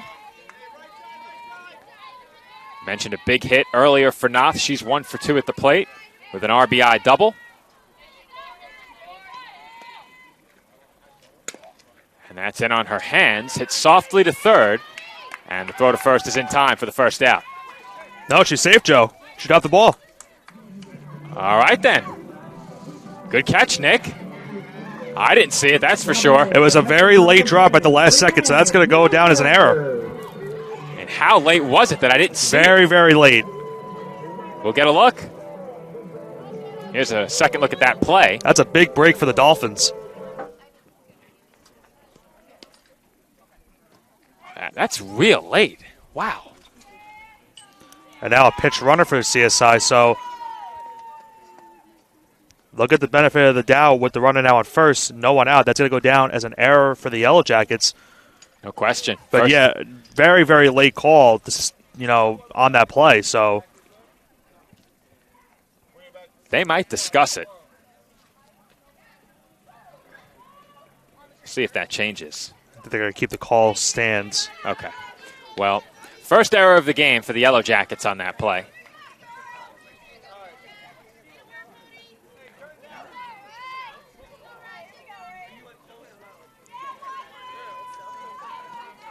Rianne Mayer will be the batter. Sophia Didana, the pinch runner, over at first base.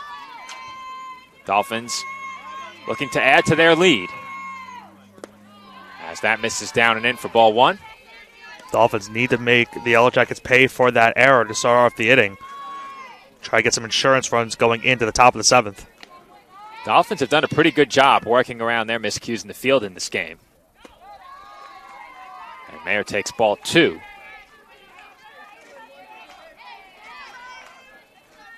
Curious to see if they'll look to send Didana here. Likely not on 2-0, but see if they think about stolen base. That pitch catches the corner for strike one.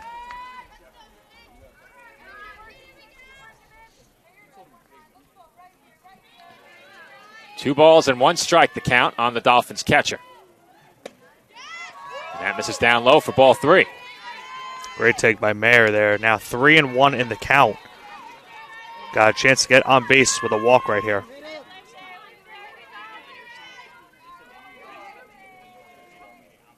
3-1 pitch upcoming from Sullivan. That's it well out to center. Carrying a bit, but the catch is made out there in center field. And Wells records first out of the inning. Good job by Wells to track that one down.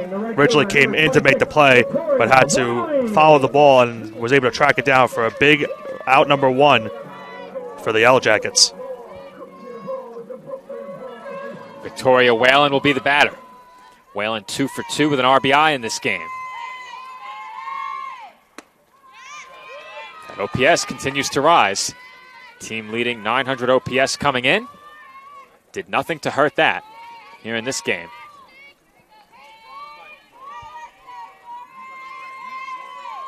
Want to know the count on Whalen? Runner is going. Great pitch to run on. And Didana is safe. You said, Joe, a nice play by Didana to go to second base, especially on that throw in the dirt. Tough play for the catcher. It got there in time, but Didana was in there to get it safely, and now the Dolphins, with a runner in scoring position, with just one out. Remember when I said I was wondering if the Dolphins would run? I said that because I was expecting them to run. Joe Stradamus again. Second time today. As that's topped foul by Whalen, and the count runs to 2-1. Dolphins in the last inning had a chance with a runner in scoring position, did not capitalize and get the runner home. Can they do it here in the bottom of the sixth inning? Whalen already has 2 hits in the game. One more would probably score the run, but Whalen takes well low. That ball skipped in for ball 3. And in the circle right now, if you're Sullivan, Whalen's swinging a very hot bat, but I still don't think you want to walk her. Carcano, a tough batter to double up, and a dangerous hitter, as that swung on and missed for strike 2. Huge pitch right there. Now 3-2 for Whalen. Has an opportunity to get on base with a walk if she's able to force ball 4. We'll see how she does here in this next pitch as she tries to protect the plate. Payoff pitch on its way. And that swung on and missed for strike 3. Whalen goes down swinging, and now, with 2 outs, Mariah Carcano will look to give the Dolphins some insurance here in the 6th inning. Big out number 2 for the Yellow Jackets, and as you said, Joe, Carcano will try to keep the inning going and try to bring home that runner from second. And she lines one into left field. That's down for a base hit.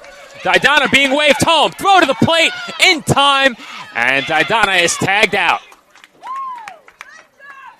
Base hit for Carcano. Not enough to bring home the run as the Dolphins have a runner thrown out at the plate to bring the bottom half of the 6th to a close. CSI will lead 4-2. 3 outs away from win number 5 on the year. Tracy Garofalo 3 outs away from win number 300.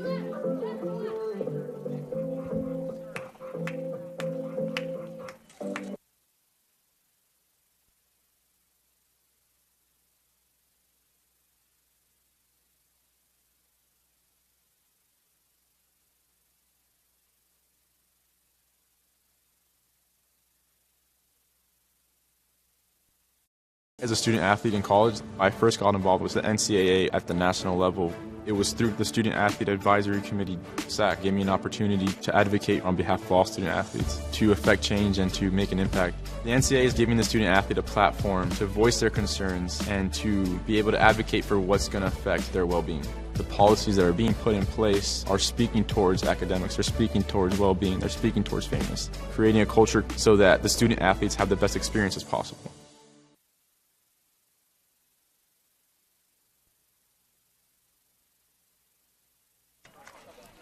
Top half of the 7th inning getting started from the CSI softball complex. The Dolphins lead it 4-2.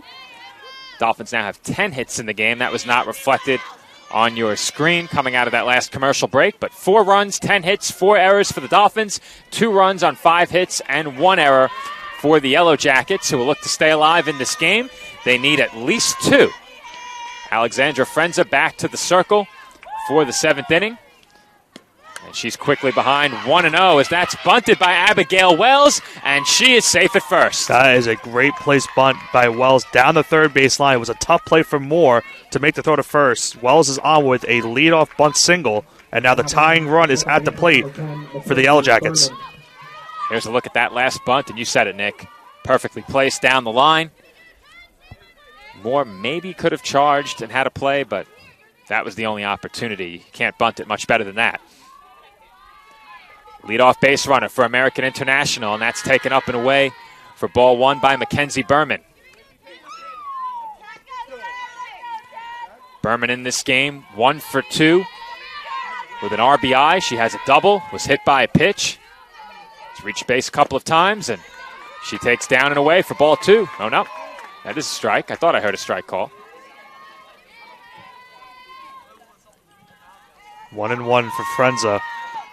Looking to get a big out number 1 here in the top of the 7th. That's popped up on the infield. Edwards has it, and there's one away.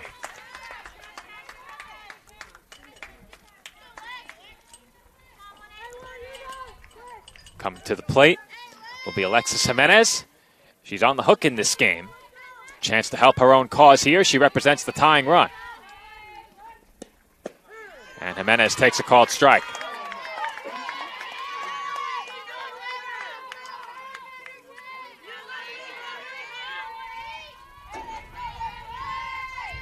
Comes the 0-1. Half swing, and that's line foul off the fence down the right field line. And Jimenez is quickly in a 2-strike hole. Frenza will have an opportunity to maybe make her chase something here on this 0-2 pitch to try to get a big out number 2. Definitely a good opportunity to waste one as that misses up and away.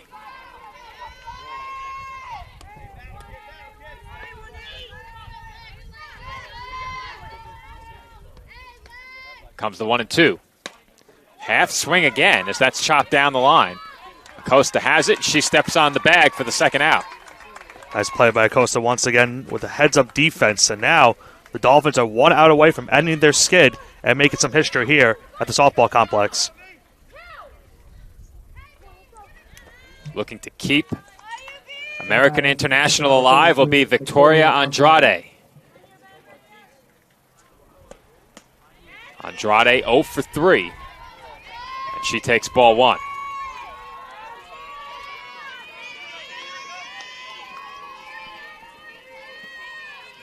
Comes the 1-0. And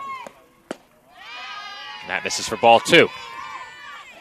2-0 count. First base is open. But if you're CSI, you do not want to have the go-ahead run at the plate. So Friends are looking to get this final out to get the win. And that's it well out to left center field. That's down for a base hit. 1 run is in to score. And we now have a 1-run game. It's 4-3 Staten Island. Tensions are brewing now here at the softball complex with that RBI single. Now a 1-run game. Go-ahead runner at the plate.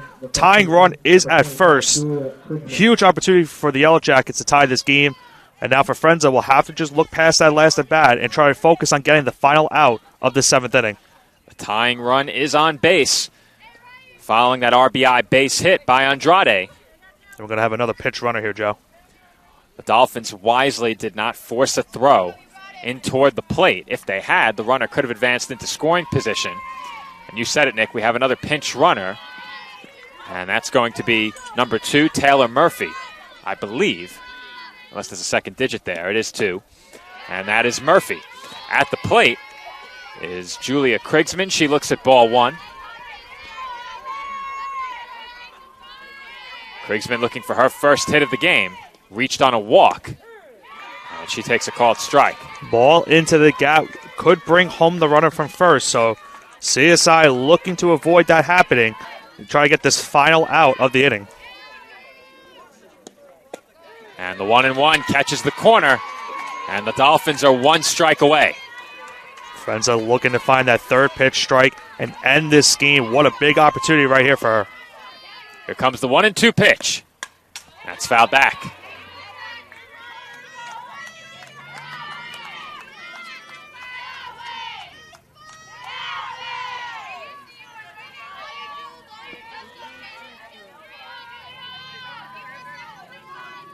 Comes the 1-2. And that sails up and away.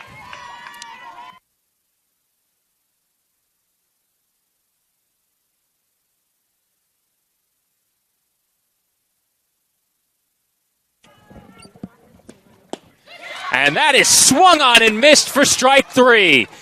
Frenza sets down Krigsman on strikes, and the Dolphins have snapped their losing streak. Tracy Garofalo picks up win number 300, and the Dolphins win for the first time on their home field as the home team this year. Good start to the day for the Dolphins. A lot of happy faces in that CSI dugout. A huge win for the Dolphins, 4-3 the final. And despite the fact that they had 4 errors in the field, Joe, 10 hits, 4 runs, they had a 4 spot in that 4th inning, and they were able to hold on for a key win. Great job by Frenza to get that strike 3 on the final out of this game. She pitched through a lot of adversity in that final inning and came through to pick up the big strikeout of Julia Krigsman for the final out of the game. The Yellow Jackets strand the tying run over at first base. They finish the game with 3 runs, 7 hits, and 1 error. The Dolphins finish with 4 runs on 10 base hits and 4 errors. And Nick, fortunately for the Dolphins, the Bats came alive in that 4th inning. They scored just the 4 runs, but behind another quality start from Alexis Miramontes, that was enough. And they're starting to celebrate with Tracy as they now celebrate that 300th win in her career. Congratulations to Tracy Garofalo.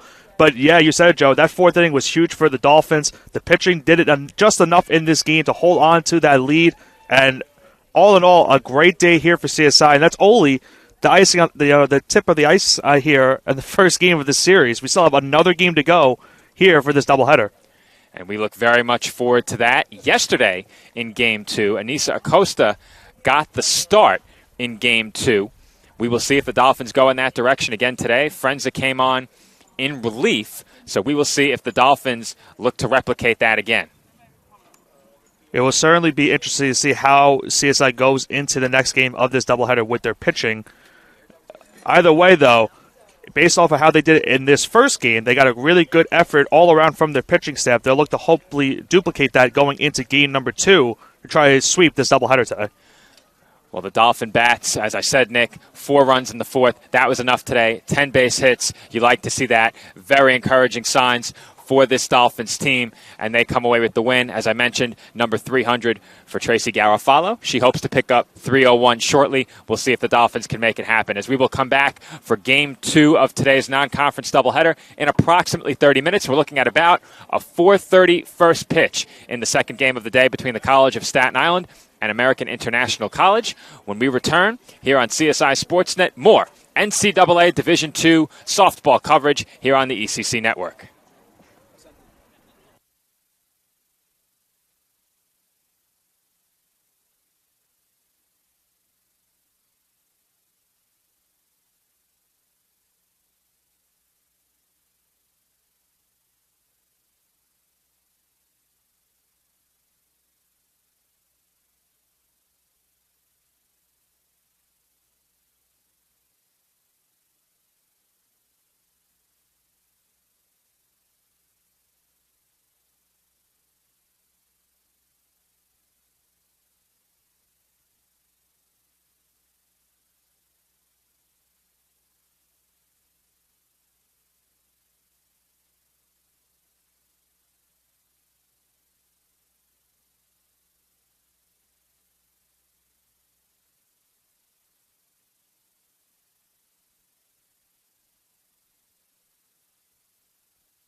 And we are back from the CSI Softball Complex. Joe Foreman rejoining you alongside my broadcast partner for Game 2, Andrew Rotundo. You may remember Andrew from down in Florida if you were lucky enough to be able to tune into some of those games.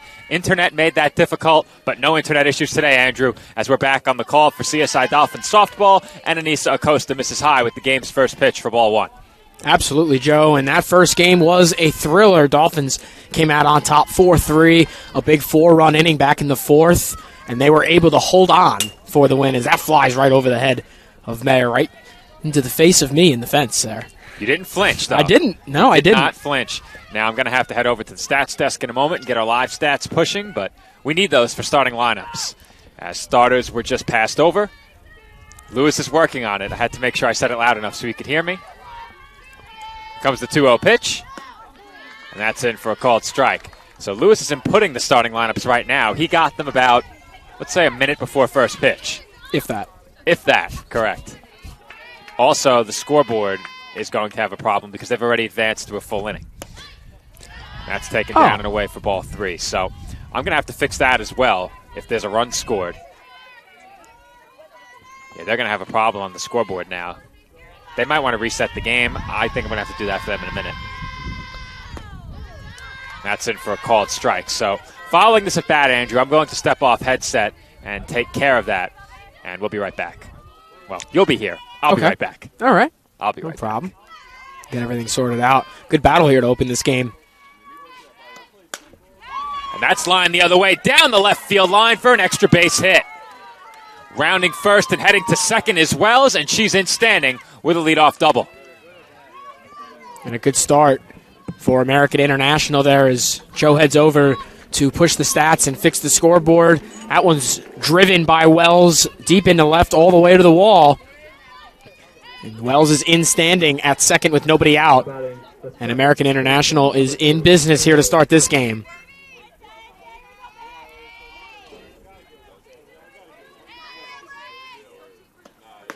First pitch from Acosta is over the plate for strike one. This is Taylor Murphy at the plate for the Yellow Jackets. Didn't make an appearance in game number one. As she hits this one deep into left, and this one's caught in left for the first out. Thrown back in. All right, thank you, Andrew. We've taken care of everything. And I'm back at the commentary desk where I belong. Live stats are pushing. So we have the lineups for both teams. I'll get you players in the field for the Dolphins in just a moment. Eyeballing it, it looks like Noth at first, Edwards at second, Balderas at short, Moore at third. Mayer behind the plate, Acosta in the circle, and then left to right, Acosta, Carcano, and Macri. I think I have it right eyeballing it, but we'll double check. Comes the 1-0 pitch. And that's on the inside corner for a called strike. Mackenzie Berman at the plate for the Yellow Jackets. Runner still stands over at second. One out in the inning. And that misses away. Dolphins now 5-14 on the season following the Game 1 victory. They take the win 4-3 in the early game. Win number 300 in the career of Tracy Garofalo.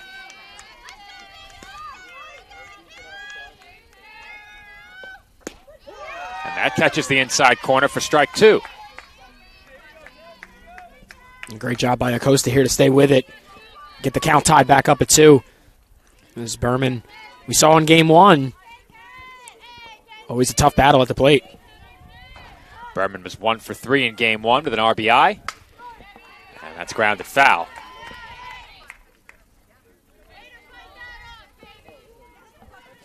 Runner on second base as well. She led the game off with a double. In game 1, American International struck first in the first inning. They did not score again until the 5th. Through 5, it was 4-2. They tacked on one more in the 7th, but that wasn't enough as the Dolphins held on for the 4-3 victory. Here comes the 2-2. And that is off the knee of Berman. And now I think that would have hurt a lot more on Sunday when it was about 20 degrees out here, but Berman didn't flinch there. Yeah, luckily it's not that cold. It's pretty nice out here. I'd say at least 50, 55 degrees. A little overcast here, and bounces right off her knee. And like you said, no flinch, no nothing there. She just takes her base, no problem. No flinch, Andrew. Take notes. I should. You're getting better. Those foul balls off the fence taking you by surprise less and less now. I've had over 7 years to prepare for a foul ball off the fence now. I'm well equipped. As that pitch is taken on the outside corner for a called strike one by Victoria Andrade.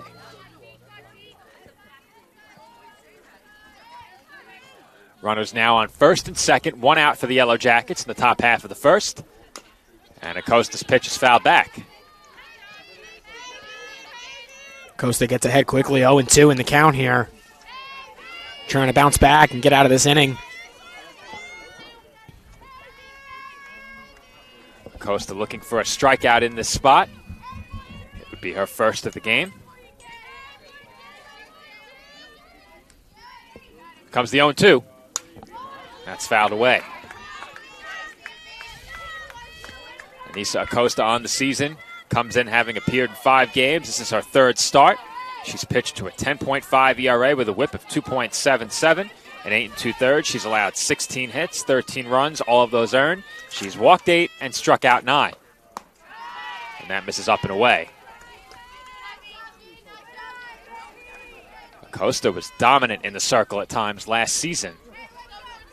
Has pitched sporadically early this season, but it looks like she's beginning to work her way back into that number 2 starter role as that's lined into shallow right for a base hit. The runner is being waved home, and Wells will come in to score the game's first run. And that was driven hard into right center. Perfect placements for the runner to come home, and American International, like game 1, strike early here in the first inning. Here's another look at that run-scoring base hit. Driven into right center field by Andrade. That plates Wells. 1-0 in favor of American International. As we had an attempted bunt on the first pitch of the next at-bat, but that was bunted foul by Alexis Jimenez. That's all you missed. Count 0-1. Jimenez got the start in the circle in game 1. Starts at first base here in game 2. She suffered the loss and pitched really well outside of 1 inning. Dolphins jumped all over her in that 4-run inning. I was going to say, first 3 innings, she was very dominant in the circle, and then all of a sudden, Dolphins bats came alive in the 4th with 4 runs, which ultimately won the game for them. That was definitely one of the best innings of the season for the Dolphins offensively. They've had a few crooked numbers throughout the year, but 4-spot, especially the 2-out hitting, made that inning one to remember. As we have another half swing, Acosta goes to third, and the Dolphins will settle for 1 out there. A good look by Acosta to get the runner going to third. And now runners at first and second with 2 away, and they're going to need a pretty good hit here in the outfield for another runner to come home. Leah Twyman is the batter. Chance here with 2 on and 2 outs. Acosta looking to limit the damage to just 1 run as that's fouled back.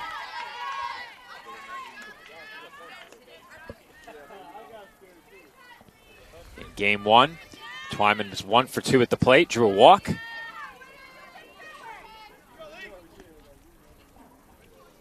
Comes the 0-1. That's swung on and missed for strike 2. Big cut there by Twyman. Looked a bit fooled on that pitch. Timing appeared a bit off on that swing. She's now in a 2-strike hole. Comes the 0-2. That sails up and away. Nicely done by Mayer to pull it in. Yeah, Mayer had to reach over her right shoulder for that one. Said it on Sunday. She's done a really good job behind the plate for the Dolphins over the last few games here at home. Throughout a base runner attempting to steal last game, blocks that pitch, and that forces both runners to hold. Well, once again, Mayer doing a good job behind the plate, holding that ball from going anywhere. she doesn't block that. That's 2 in scoring position. Here comes the 2-2 pitch. And that's hit hard through the middle and into right center field for a base hit. 1 run will score. And holding at second is Jimenez as American International extends their lead to 2-0. Just unfortunate. Acosta with a good battle there in the circle, and she was ahead early, 0-2 in the count. And then 2 pitches, one very high, one very low. And they're able to get the best of her and keep the inning going. It's now 2-0 as that was driven hard up the middle. Well, Acosta there got ahead 0-2 and couldn't finish with the strikeout. Good at bat there by Twyman. And she comes through with the RBI base hit. Acosta quickly falls behind 1-0 once again. And the count is now 2-0 on Samantha Sanchez. Sanchez didn't play in game 1. Comes up here with 2 on base in the first inning of game 2. And that's in for a called strike.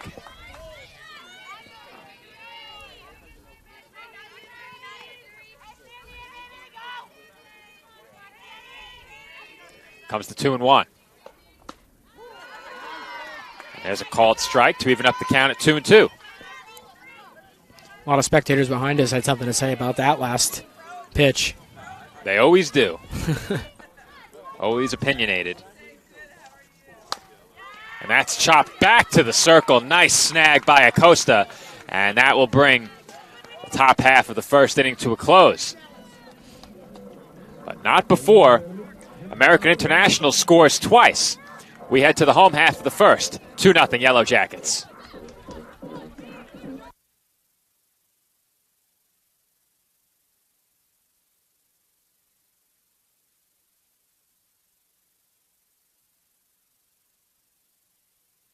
My path to a college degree would have been completely different had I not run Division II cross country for the University of Mount Olive. Having an athletic and academic scholarship was key for my success.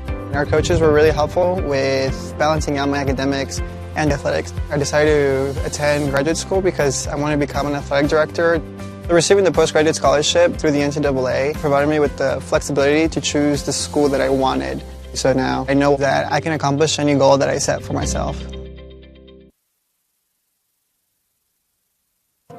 Bottom of the first inning, just moments away from getting started here at the CSI Softball Complex. American International with another early lead. They get out ahead by 2 runs in game 2. And behind 3 hits in the first inning, they lead CSI 2-0. Yeah, and some pretty hard hits. The one leadoff double is what started it. And that was Abigail Wells who got on with the leadoff double, and American International was on their way to 2 runs in the inning. Another one deep into right center. Got a run home. Acosta made a good play, though, at the end of the inning as Sanchez drove one right up to the circle. She caught it, threw it on to first. Otherwise, if Acosta didn't catch that, could have been more danger for the Dolphins. And no question about it. They held the Yellow Jackets just to 2 runs, and let's see them try and get an answer here in their side of the first with Carcano leading off. Temperature is dropping quickly here at the CSI Softball Complex. By the time this game is over, it's going to be cold. I can tell you that right now. First pitch to Carcano, dribble to third, throw to first in time, and there's quickly one away. 1 pitch, 1 out. Carcano starting this game off aggressively for the Dolphins. That time it doesn't pay off for her. As Twyman moves right up to that from third and gets the throw down to first for the first out. Anissa Acosta will be the batter. Acosta getting the start in the circle. Second day in a row that TJ has started game 2 of a doubleheader, and that skips to the backstop for ball 1. Andrew, you should be ashamed of yourself. I really should. Wow, that didn't even get to me. You coward. That wasn't even a flinch. You went and hit under the table. I don't know what I was looking at. Lewis is befuddled. Andrew did this, Lewis. Andrew did, not Nick. Nick would never. Unflappable as that's chopped back to the circle, and the throw to first is in time for the second out. I'm not sure what I saw. Me either. I'm not sure what I was looking at. You weren't. Eileen Balderas will be the batter. Balderas had a nice game in Game 1. Talk more about that in a moment. First, we'll get you the pitching numbers on the Game 2 starter for American International. Isabella Erti will get the start. Team leader in innings pitched with 27. Comes in among the team leaders in ERA. She's allowed 31 hits, 26 runs. Only 12 of the 26 runs she's allowed are earned. Wow. That is some tough luck in the circle if I've ever seen it. More than half of the runs she has allowed unearned. Can't get much more unlucky than that. Those are some tough breaks. I mentioned Balderas, a good game in Game 1, 2 for 3 at the plate with a run scored. And she swings and misses at that pitch to fall behind 1-2. Yeah, Erti looking to do quick business here in the Dolphins side of the first. She got through the first 2 batters in just 3 pitches. Comes the 1-2, and that's swung on and missed for strike 3. Dolphins go down quickly, 1-2-3 in the bottom half of the first. We head to the second. Dolphins trail 2-0.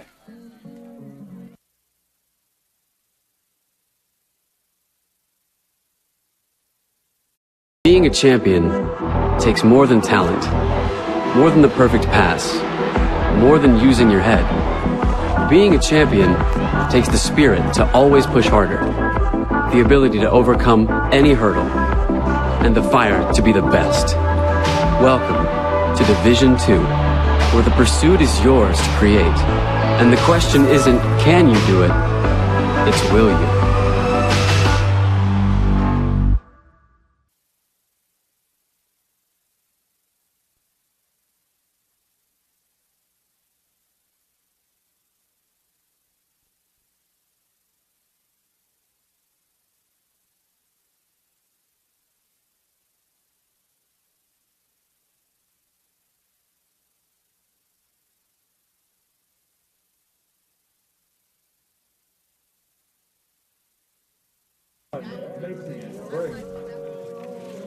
And we're back here on CSI Sportsnet.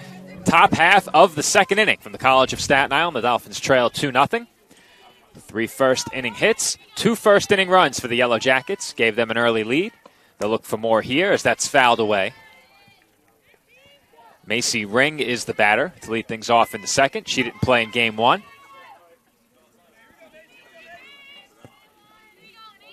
That last foul ball puts her behind 0-1. And the pitch from Acosta is swung on and missed. That was low, too. Ring was definitely fooled. That pitch dropped right off the table, though Mayer brought the ball out to her pitcher. And did that skip and hit the umpire? I didn't think it got that far. Neither did I, but based upon Mayer visiting the circle, I thought maybe she was trying to give the umpire time. Either way, it's 0-2. And that swung on and missed for strike 3.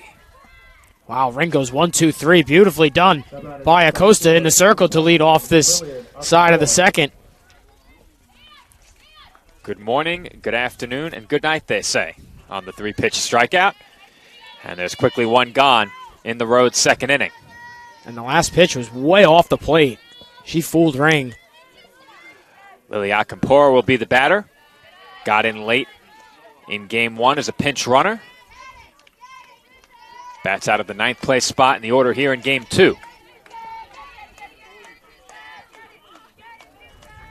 Here comes the 1-0. And that's blooped into shallow left center, and Carcano makes the diving catch. An elite dive there by Carcano. Out of center field there. What a hustle, what a rundown by Carcano. She dives out, full flexed, and grabs that with the glove. Just the tip of the glove, too. What a catch for the second out. Let's get another look at that play.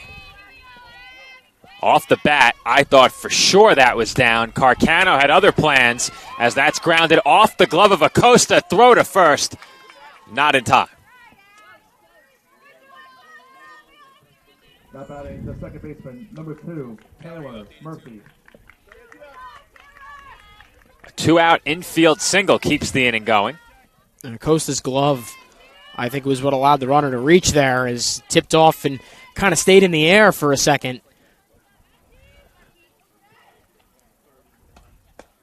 That pitch misses away. Taylor Murphy, the batter, also got in as a pinch runner late in game one.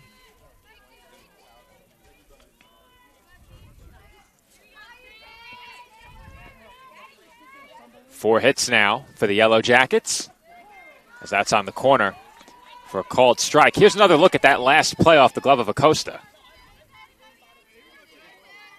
In fact, that's the diving catch, so I lied. That came right after, I promise. As that skips in for a ball, the runner is going. Throw by Mayer, skips in. It's not in time. We saw a good throw from Mayer in game one. That one a little too low in the dirt and took a bad skip in the dirt, and so the runner advances to second. Still 2 away in the inning.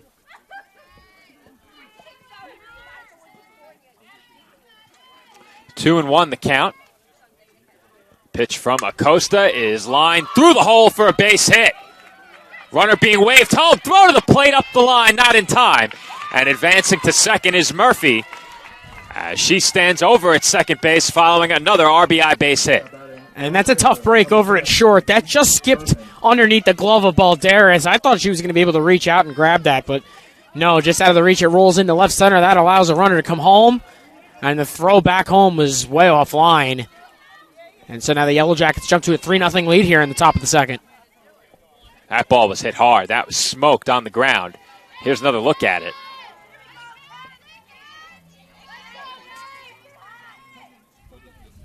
And that will have to wait, as our replay has been very fickle today. There's a replay running in the background, Andrew. I can assure you right now it did not push over to the broadcast. So that look you have right now is live, and we'll get a second look at the replay following this next pitch. It's always something. Sure is, as that's in for a called strike too. So we'll wait one more pitch, as the replay was still going in the background. Now it's ready.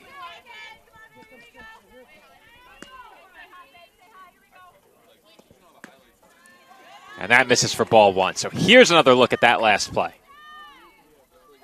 There you see how hard that ball was hit through the left side. Tough chance for Balderas. And initially when that throw was coming in, I thought they may have had a chance for a play at the plate. Throw just a bit up the line, as that's grounded weakly to first. And Noth will apply the tag to retire the side. Score 3-0 as we head to the bottom half of the second inning. Dolphins will look to get back in this one when they come to bat after this break.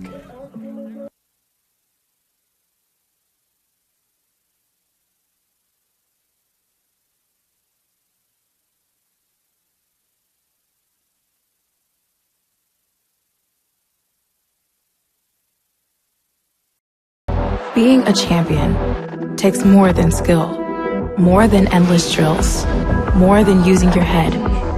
Being a champion takes the heart to give it your all, the agility to thrive from any angle, and the relentless drive to be the best. Welcome to Division 2, where the pursuit is yours to create, and the question isn't, can you do it? It's, will you?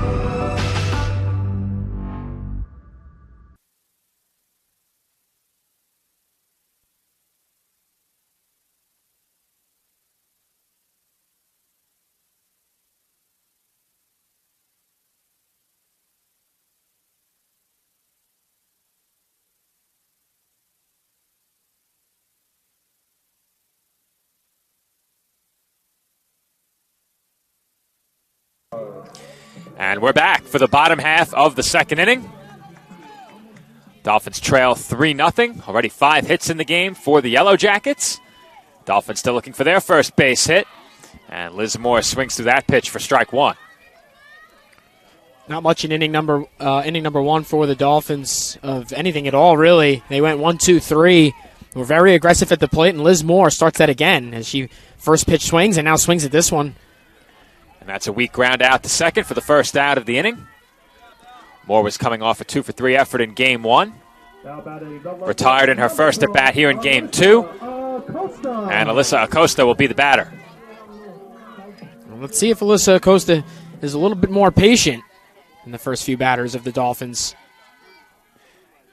so far in this game.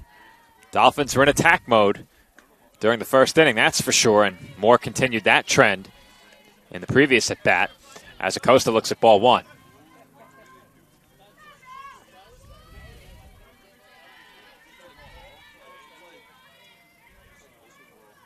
Comes the 1-0.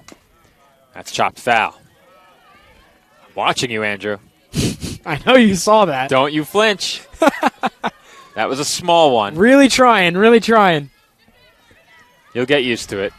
This is year 2 for you. 5 years from now, you'll have it down. That was a sound of someone who doesn't hope to be here in 5 years. That's dribbled back to the circle, and Acosta's thrown out for the second out of the inning. Not that at all, Joe. I just don't want to go through another 5 years of this. I think you're going to have a very hard time if this is going on next season. I don't think anyone at the stats desk or the commentary desk will let it go. They're all watching you. All eyes on me. See, they're all watching. They have no idea what's going on. No. First pitch to Madison Edwards, a sliced foul.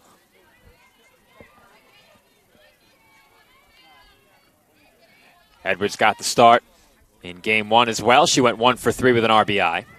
Also had a run scored. 2 away in the home second. Dolphins went down quickly in the first. On the verge of doing the same here in the second. And it looks like they will. As Edwards grounds out weakly to second, Dolphins go down 1-2-3. Our score remains 3-0 Yellow Jackets.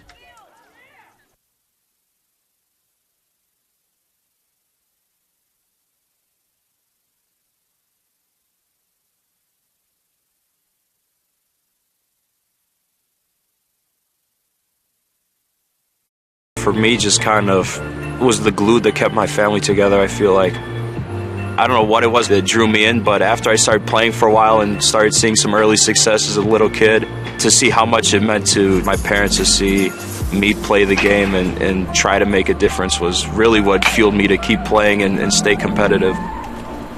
Being a triple major is not necessarily easy, but at the same time, it is what you make it. Being a tighter-knit university, I have a lot of classes with the same professors, so they know me pretty well. I think it's that personal relationship that really helped me to thrive as a student. I was able to come here and get my triple major, as well as play a super high level of baseball against some of the best players in the country.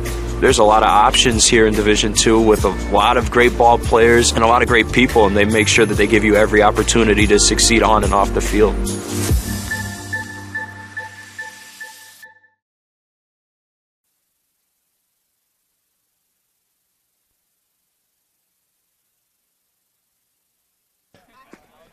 Third inning getting started from the CSI softball complex, and Anissa Acosta finds the zone with a called strike.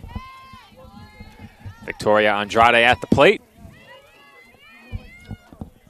Already has an RBI base hit in this game, and she takes up and away for ball 1. The Yellow Jackets looking to avenge a Game 1 defeat, or off to a nice start here in Game 2. Comes the 1-1. That's hit in the air, deep down the left field line, but well foul. That one was hit a long way, Andrew. That was deep. Could have been dangerous if she was able to straighten that out. Would have been very dangerous, actually. 1 ball and 2 strikes the count on the Yellow Jackets' designated player, and she takes down and in.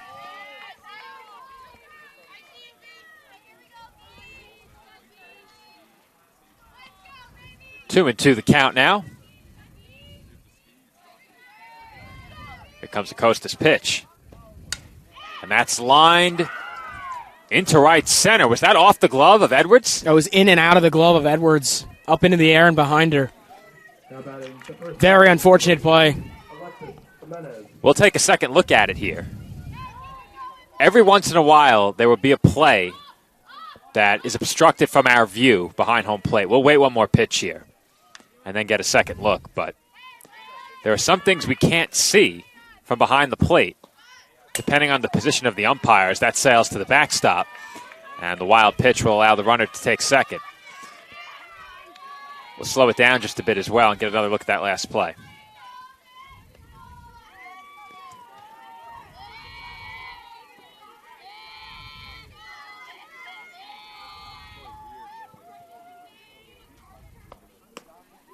There you see it. That's a base hit. They gave an error on that? Lewis, shame on you. That was a rocket. There is no way that's an error. Yeah, that was a rocket off the glove and behind her.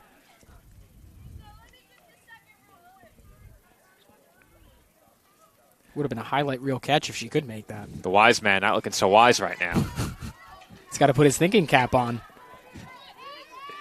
Nick Bavona, our public address announcer, is vindicated. He throws up the thank you. He knew it all along. They may have to switch spots. It was always Nick Bavona. It was always Bavona as that sails high. Andrew, head back over there. It was always Bavona. 3-0 the count now, as Acosta is in danger of issuing a walk. And that finds the inside corner. At the plate is Alexis Jimenez. Jimenez 0 for 1 in the game. Here comes the 3-1. And that's hit well out to right center field. Mockery gives chase. She won't get there. She cuts it off in the gap. And that will hold Jimenez to a single. In to score is Andrade from second. And the Dolphins now trail 4-0. And that was driven hard into the right center gap. And Mockery was the closest to it. Unfortunately, Andrade was already trotting her way to home, and it's 4-0 now here in the third inning. And the Dolphins are going to make a pitching change here. Alexis Miramontes will head back into the game. So the Dolphins will use their Game 1 starter yet again in this spot as we get another look at that last base hit. Miramontes begins to warm up for the Dolphins. Alexis Miramontes. And there you see the run come in to score. Nicely done by the Dolphins to cut off that throw on the infield and make sure that the batter couldn't advance any further.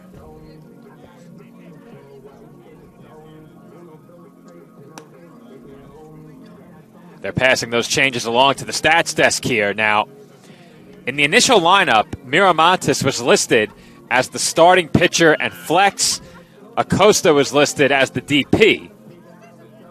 Now, we have Acosta remaining in the game over at first base. Miramontes comes in to pitch. They basically flipped spots with Miramontes serving still as the flex, not in the lineup. She was in as the DP flex, and then Acosta got the start. And she was the starting pitcher, of course. Now, on the lineup card, it does not reflect the lineup the Dolphins actually started the game with. That was changed right ahead of first pitch. We've seen Tracy Garofalo do that in the past. Pulls the old switcheroo here in Game 2. Yeah, like you said, we've seen that a lot right before first pitch. Not sure if it's indecision or... It's not indecision, it's strategy. You don't get to 300 wins by accident, as that's a no-doubter. That's long gone. Leah Twyman with a 2-run homer on the first pitch thrown by Alexis Miramontes. And just like that, the Yellow Jackets lead it 6-0. And you heard it right off the bat.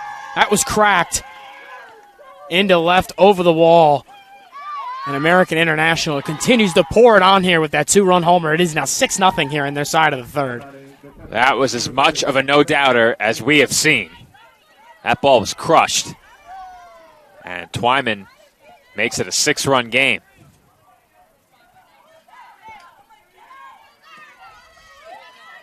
Already 8 hits in the game for the Yellow Jackets. And the Dolphins now find themselves behind by 6 runs early. Was that the first pitch for First Miramontes? pitch she threw. Wow. That skips in for a ball. Samantha Sanchez at the plate. Sanchez is 0 for 1. And she takes down and in. And the Yellow Jackets are after that softball. Perhaps the first career home run. We'll Could be. Dig in on the stats a little bit, as that's off the glove of a diving Edwards. Another good effort by the Dolphins' second baseman, but she can't keep it on the infield. And the line just keeps moving for American International. Yeah, Sanchez, like you said, keeps it moving for the Yellow Jackets as that one's driven on the ground past second, just through Edwards into the outfield, and still nobody out in the inning here in the third. Well, the Dolphins have had their issues in game twos, especially as of late, as that pitch is in for a strike to Macy Ring. But recently in game twos, Dolphins at Holy Family lost 6-5. In game two against Westchester, they lost 14-1. In game two against Felician, they lost 12-3. And in game two against Malloy, they lost 15-2. So they've allowed 12 runs or more in their last 3 game twos of doubleheaders. That 2-strike pitch sails up high. Dolphins haven't scored more than 6 runs in a game since game 1 against Holy Family back on March 16th.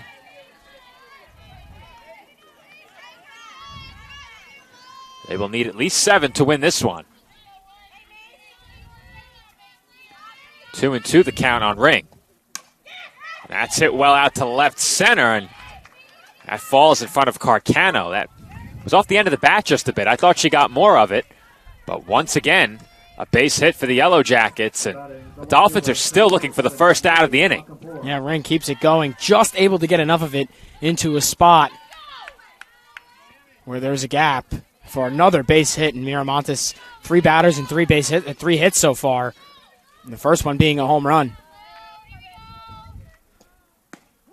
That pitch is in for a called strike to Lily Akampora as we get a second look at that last base hit. And you can see it just off the end of the bat.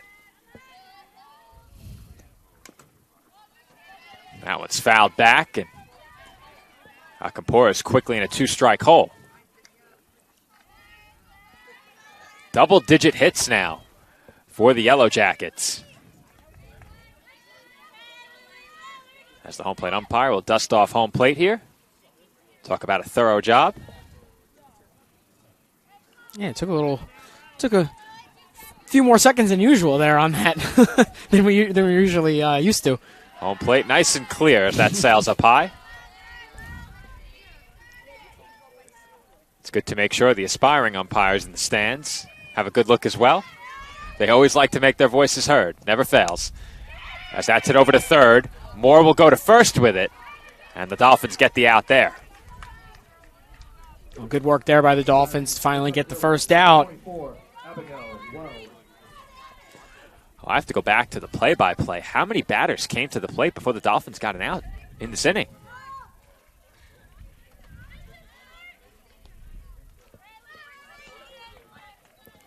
I want to say 6. It was 5 and then the out. The 6th batter did make the out. Okay. As that's grounded to the right side, knocked down by Edwards. A run comes in, but the Dolphins get the out at first. And right now, being down this much, they just need to get out of the inning, and that's what they do here, worrying about just getting the out at first, and they get it 2 away now. Taylor Murphy at the plate. Chance for an RBI here. She takes out of the zone for ball 1.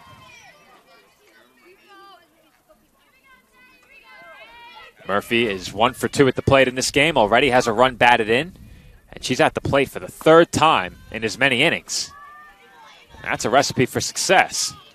Now, Miramontes just gave a death stare behind home plate. I don't know if you saw that, Andrew. I just saw that, yeah. You can't miss it from where we're seated.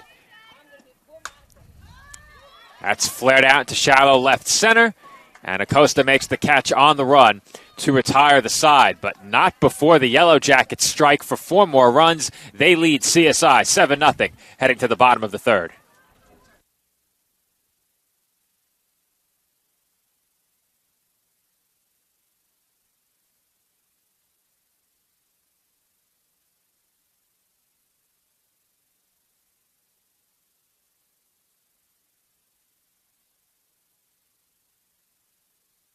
If I lose, I'll respond with respect. If I win, I'll back it up with humility. If I fail, I'll rise up with honor. It's tough for us to put it all on the line. Don't undo my hard work with poor sportsmanship. Respect. It's the name of the game.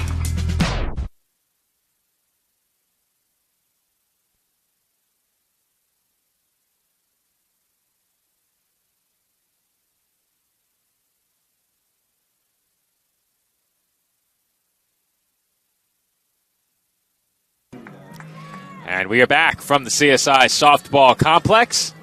Dolphins now trail 7-0. Still plenty of time left in this game for the Dolphins to mount the comeback, and Avery Mockery will look to get things started as she takes up high for ball one. I'd like to see the Dolphins get a little bit more patient at the plate. You know, the first 2 innings, they went 3 up, 3 down in both innings, and they were really aggressive in all their at-bats through the first 2 innings. And I'd like to see them slow it down a little bit and really try and find their game like they did back in Game 1. Well, I said it, Andrew. The Dolphins were undoubtedly in attack mode early in this game. They now trail by 7. And the 2-0 is taken for a strike by Mockery. Mockery didn't play in Game 1. Get you her numbers at the plate on the season in just a moment. That's fouled back. Mockery comes in hitting an even 200 on the season. 3 of 15 at the plate. And I said it on Sunday, all 3 of those hits came in one game. Early in the season against the Lions, Game 2, she got the start and had a huge game. And here she takes ball 3, so count run full on the Dolphins' right fielder. And we'll see if Aerti looks to attack. You would think so, up by 7 runs. Mockery could probably sit fastball here. Comes the payoff pitch. And she looks at a called strike 3. That was not a fastball, Andrew.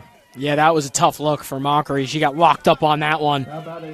And it cost the Dolphins a strikeout in the first out of the inning. From here, it's usually a pretty good perspective to read the pitch. That looked like a get-me-over breaking ball. And I think Mockery had to be sitting fastball on that pitch, and rightfully so. Trailing by 7 runs, and when she got the off-speed stuff, she looked at it for strike 3. Good pitch by Aerti, 1 gone in the inning. And that skips in to Natalia Noth for ball 2.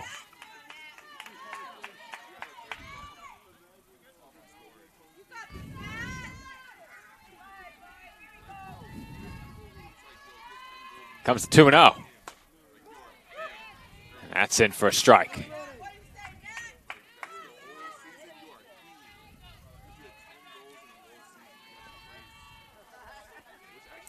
Comes to 2-1. That's low. Good take by Noth there. She was really thinking about it. And a great eye and a great take to make it a 3-1 count. Another 3-ball count in the inning for Aerti in the circle, and she misses low for ball 4. First big test there for Aerti.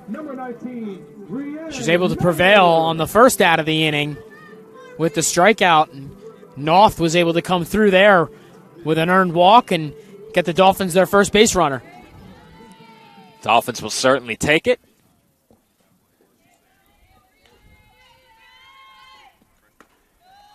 And Mayer takes outside for ball 1. First at bat of the game for the Dolphins catcher. Has really distinguished herself behind the plate. Has blocked some tough pitches, done a good job throwing out base runners, and here she grounds one through the middle for a base hit. And Mayer having a good day behind the plate, now picks up a hit as she drives this one right up the middle. Dolphins get their first base runner with Noth on the walk, and now their first base hit of the game from Rianne Mayer. And now with just 1 out, Dolphins all of a sudden are in some business here offensively with the top of the order, Carcano, at the plate. If there's one hitter the Dolphins want at the plate, looking to keep the line moving right now, it's probably Carcano. She takes high for ball one, but this is exactly what CSI needed. Trailing by 7. And time has been called. And there's going to be a conference in the circle here for the Yellow Jackets. Carcano ahead in the count, 1-0, runners on first and second. Noth walked, and Mayer advanced her with a single. That was enough for the coaching staff of American International to want to talk things over and slow things down. This is the first real trouble Airt's been in this game. Head coach, or assistant coach, I believe. It is assistant coach Matthew Fletcher comes out of the dugout. He was leading that conversation. Shalise Tolentino, the head coach of the Yellow Jackets, as that's chopped foul.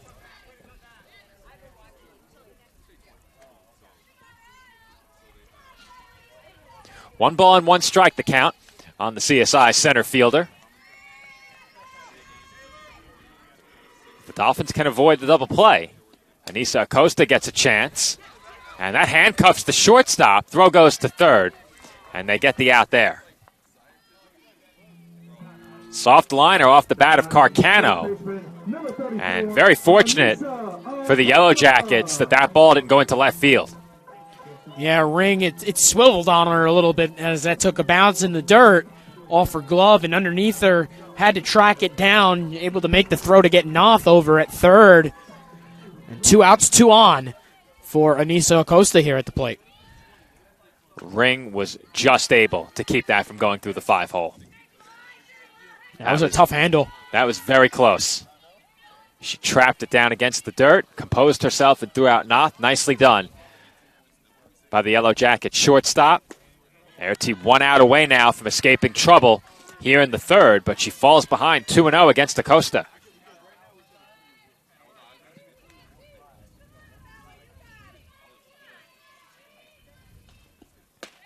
And the 2-0 is in for a letter-high strike. TJ was 0 for 3 in game 1. Left 3 on base. Certainly had her chances with runners on. Another opportunity here with her team down by 7. And that gets away, which will allow both runners to advance. And that bounced right up off the mask of Samantha Sanchez and rolls away. And it allows Mayer to go to third. Carcano goes to second. So a good position here for the Dolphins and Acosta. And the 3-1s on the outside corner for a called strike 2. First base is now open. Eileen Balderas stands in the on-deck circle if Acosta can keep the inning going.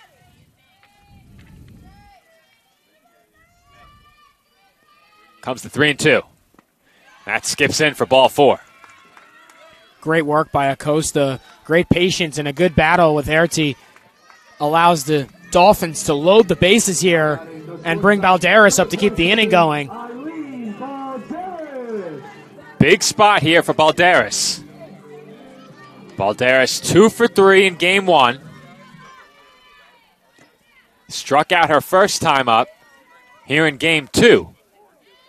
And she was fooled on that pitch. Half swing. And I think that was in for a strike anyway. I was going to say that was in the zone regardless for strike 1. Comes the 0-1. And there's a swing and a miss for strike 2.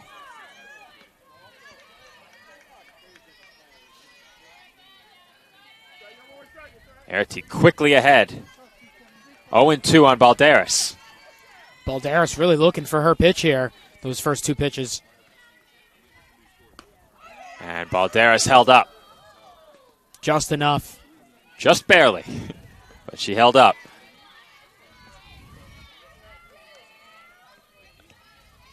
It appears that she doesn't look like she knows what to expect at the plate right now. Appears very off balance.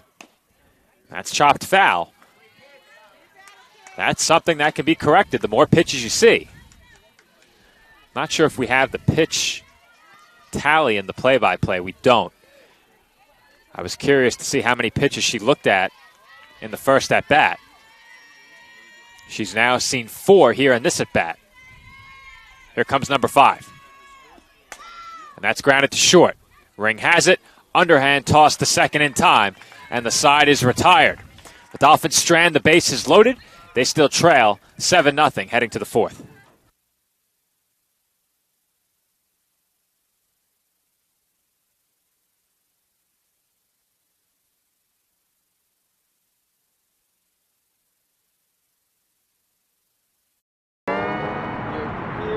Wayne State Medical School has been my dream medical school since I was 5. Athletics are important, but so is service, so is research, so is becoming a better person. And we expect you to do well athletically, but don't forget the reason you're here, which is to give back to your community and to get good grades. It was my sophomore indoor season. It was the first year with our new head coach. And he comes in and he's like, we could be a national contending team if you guys work hard. And I heard him and I was like, well, I want to be a national champion. I want to be an All-American. And I bought in because he bought into our team. And I qualified to go to indoor nationals. I decided I wanted it, so I went and grabbed it.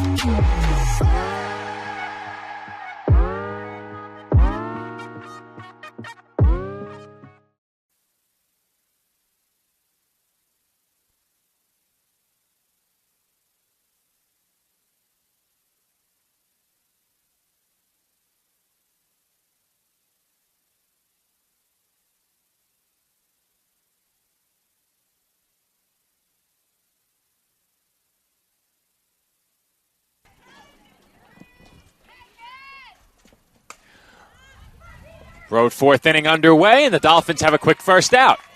As that's popped up in foul territory, and there's quickly one gone. Yeah, Mackenzie Berman popped that one up. Right behind first, Acosta races over into foul territory and gets the quick first out of the inning.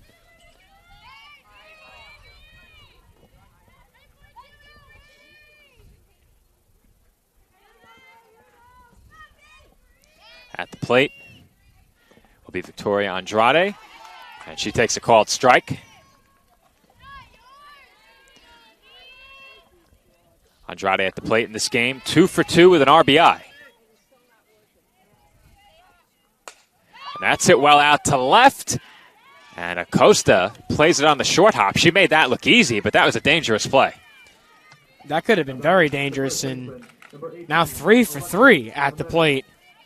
In this game is Andrade. She's been very dangerous. Gets things going once again for the Yellow Jackets. 11 hits now for American International. And that catches the inside corner.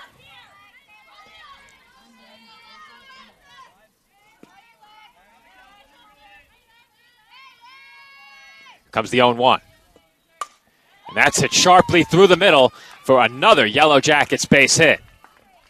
That was driven hard on a line, loud off the bat, right up the middle. And once again, Yellow Jackets in business here offensively, and now we get a timeout. And I think Tracy Garofalo saw exactly what I did. They're getting some really good swings off of Miramontes, and her day is done as the Dolphins tried to bring in their Game 1 starter in relief here in Game 2, but Miramontes just didn't have the same stuff here in the second game, and that's to be expected. Not an easy thing to do to come in relief just a few short minutes after starting. It had to be less than 2 hours since she exited Game 1. Absolutely. And she had to get warm and come back in. And now Alexandra Frenza is asked to do something very similar. She relieved in Game 1. She now comes in to relieve here again in Game 2. Yeah, once again, putting Frenza in a big spot. A little bit different of a spot as the Dolphins were up when Frenza entered the game. I think they were up two runs at the point when Frenza entered the game in relief of Miramontes, and she's able to close it out, only giving up one more run the rest of the game. A little bit different of a situation here, being down 7 runs and 1 out in the Yellow Jacket side of the 4th. Let's see how she can try and manage the damage here going forwad. And those final outs for Frenza in Game 1 did not come easily. And I often talk about how many pitches have you thrown under pressure. And Frenza certainly had to work under a lot of pressure in Game 1.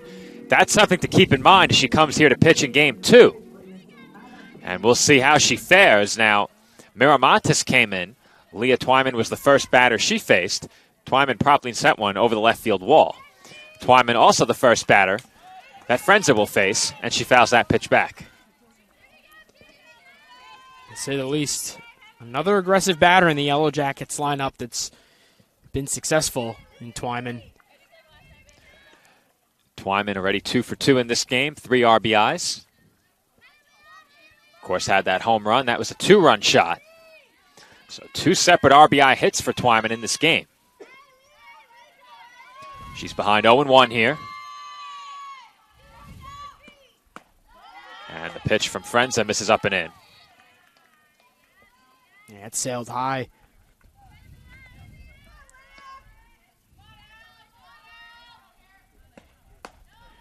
That pitch sails up high for ball 2.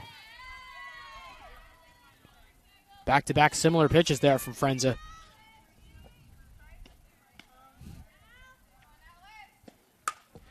And that's lined the other way through the right side for another Yellow Jackets hit. Runner being waved home from third. Throw comes to the plate. Run down between second and third, but Mayer airmails the throw. Throw back into second is dropped, and Twyman is safe there. Just an unfortunate series of events there. Dolphins, I mean, they should have stopped that play a lot sooner. I mean, the roller by Acosta, that was a tough angle for Acosta to grab. But the throw back in, I mean, the rundown, that should have been stopped. No excuses for that there. Let's watch it all unfold again. There you see the base hit through the right side. Acosta was holding the runner on at first, so the hit gets through. They then force the rundown between second and third. High throw by Mayer. That allows the runner to go first to second. The throw at second was dropped as the Dolphins come home with this ball, and they have another rundown. They didn't need to throw, but now Twyman is hung up between second and third, and she's out. Wow, what an inning. Wow. Wow is right. We'll get one more look at that. I'm just in shock right now. Let's dissect that play once again, Andrew. We'll wind this one forward a bit and see exactly what happened. We're going to pick up the play a bit later. Lewis needed some help, so he's going to take a look at it. Here's the play again for Lewis. And we only catch the tail end of it here. Unless that was the last replay and I didn't get it. Okay, here we go. So for one reason or another, we had to watch the previous replay before we could get the current replay. Wirecast is having a day today, or check that production truck. But there you see that play, which brings this half inning to a close. Quick 30-second break. We'll be right back.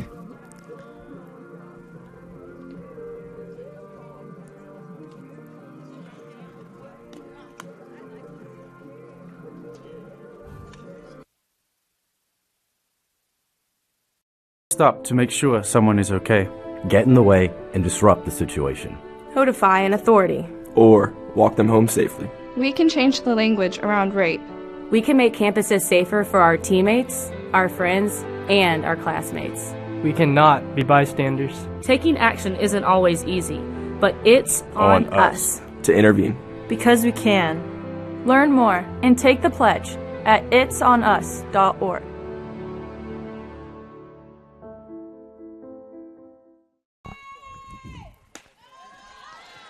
First pitch in the bottom half of the fourth inning misses to Liz Moore for ball 1. Dolphins now trail by 8 runs and will have to score at least once in their next 2 turns at bat to keep this game going past the 5th. Moore quickly ahead, 2-0 here. And that skips in. Moore quickly ahead, 3-0.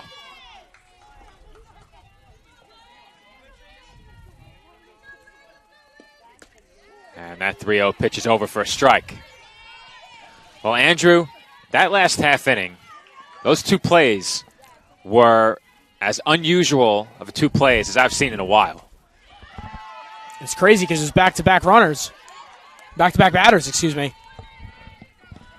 Errors, rundowns, you name it. We had a little bit of everything, and our scoreboard wasn't properly updated heading into break, but we have it now, and the official tally for the Yellow Jackets, 8 runs on 13 hits, no errors. The Dolphins with no runs on 1 base hit with 1 error.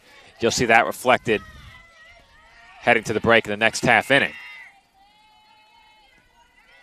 But a wild half inning, to put it mildly, especially at the close. And the payoff pitch to Moore is in for a called strike 3. And Moore thought she had ball 4. She was trying to head to first, and instead, home plate umpire says you got to go the other way, and she has to head back to the dugout for out number 1. Well, I said it before. I'll say it again, Andrew. It's getting colder out here fast. Yes, it is. And I don't think the Dolphins will get those calls in an 8-run game. If it's close, they're probably headed back to the dugout. That's just my assumption. 0-1 the count on Alyssa Acosta, and that skips in for a ball. Acosta 0 for 1 at the plate in this game. The lone Dolphins hit belongs to Rianne Mayer. Noth and Anissa Acosta have walked. Dolphins in this game with 3 base runners total. They loaded the bases back a couple of innings ago and couldn't make anything of that opportunity. That was actually in the previous inning, as that's lined into left center for a base hit by Acosta.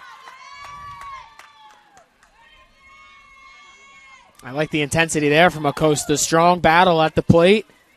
And despite the score, she drives this one into the left center gap for a base hit. With 1 out, 1 away, chance for Madison Edwards here to get a little offense going for the Dolphins in this one. This game is far from over, but this Yellow Jackets pitching staff is tough. An ERA of about 3.5. I'll have to take a look at the earned run tally from Game 1 to see if that went up or down. All 4 runs in Game 1 were earned, so that ERA goes up just a bit as Edwards looks at a called strike 2. So far, through 3 1/3, Erti has been real sharp, has just been able to find her spots. And that's hit off the glove of Twyman and past the diving ring for a base hit. That just finds a hole. Fortunate play for the Dolphins. And now 2 runners on for Mockery.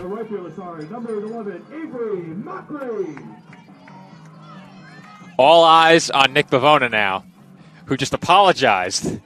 Good apology, Nick. Over public address.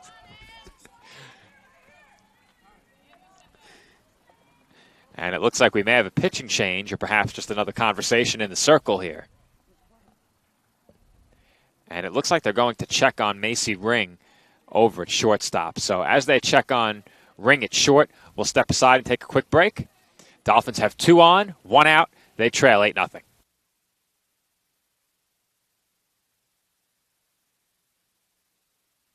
NCAA Division II Community Engagement is an initiative at all 25 national championships because student-athletes want to give back while competing for a national title.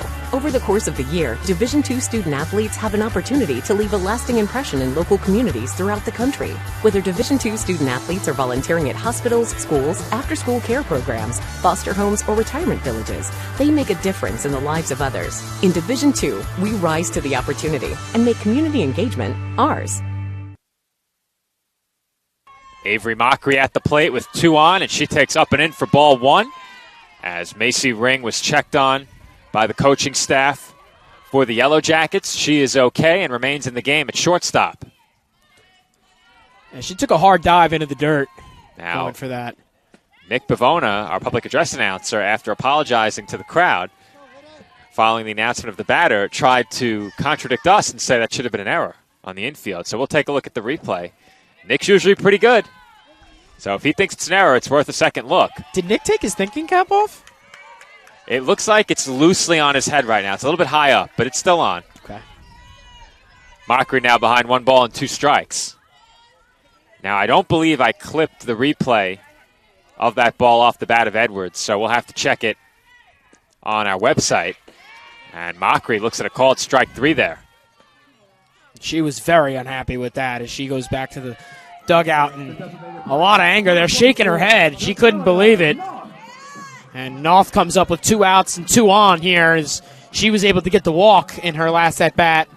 She was the first Dolphins runner in the game.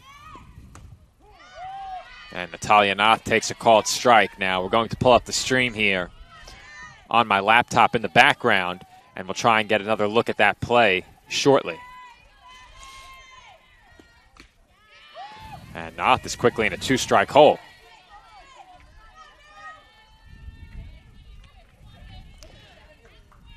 Two on for the Dolphins. 2 outs here in the 4th. Arity 1 pitch away from escaping trouble yet again. And North looks at that pitch outside.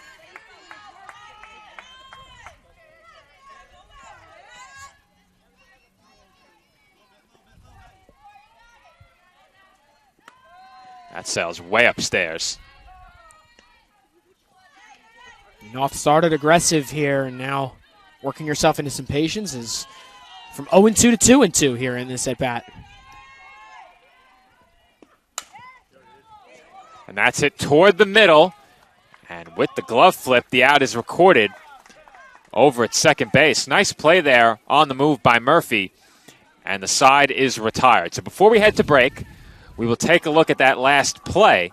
Now, you won't be able to see it on your screen, as Lewis is going to join in at the monitor as well. We're going to take a second look at this and see if we change our minds on it. This is Edwards at the plate here.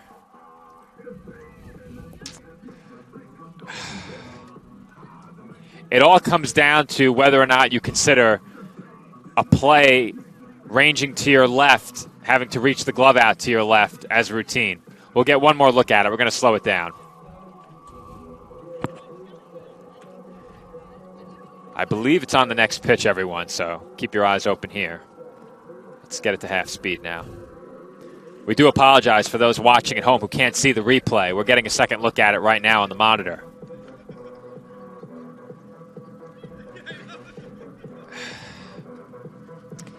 Given that a run didn't score, hometown scores, given that a hit. What did you think, Lewis? All right, Lewis thought it was an error. He's the scorer. It's an error. I have to agree. All right, Andrew agrees. I have to agree. I thought she could have made that catch. She certainly could have, but is it routine is the question. Can you make the play? Oh, yeah. I thought so. Okay. Then error it is. Nick is vindicated.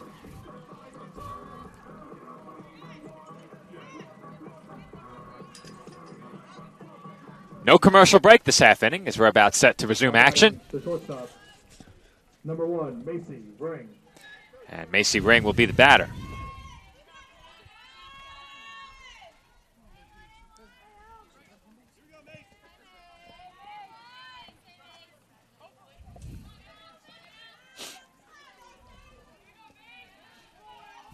I'm getting one more look at it as that pitch misses for ball 1.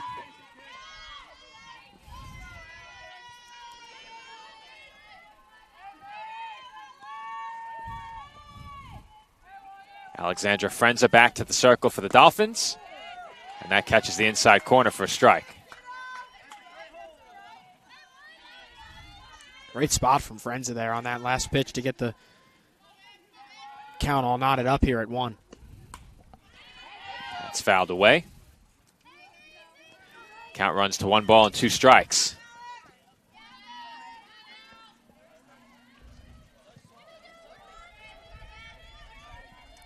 They're still talking about it to our left. So that's fouled away again.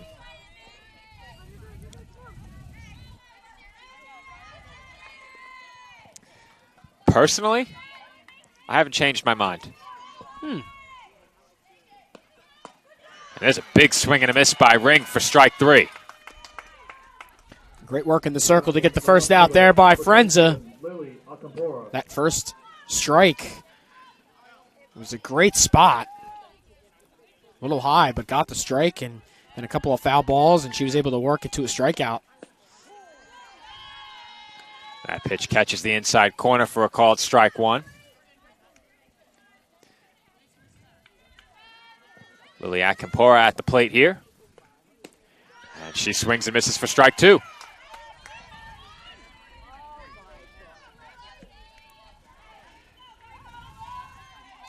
Friends are working very quickly here.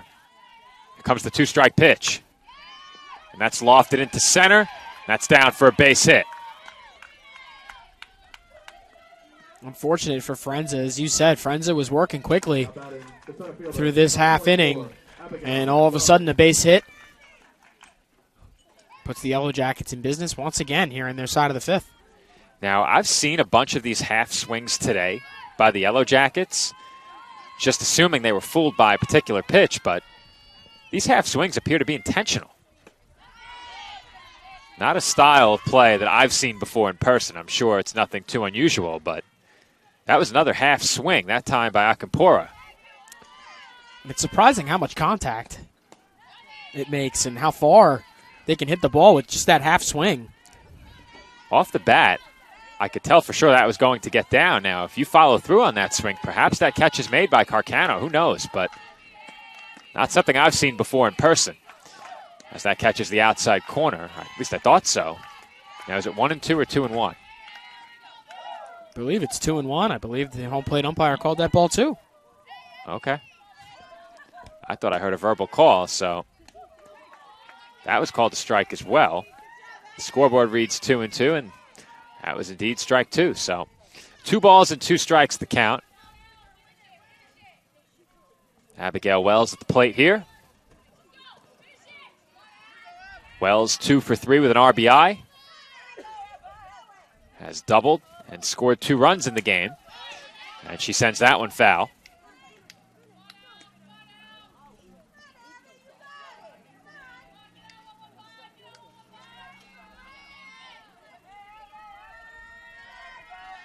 Comes the 2-2. That's it over to first. It handcuffs Acosta, but she finds the bag and steps on first for the out. Acosta puts a little juggling act on there at first base as that ball stayed in the air, bouncing off her glove a few times, almost like it was spinning right off the top of her glove. And luckily enough for her, she was able to bring that down and step on the base before Wells got there for the second out.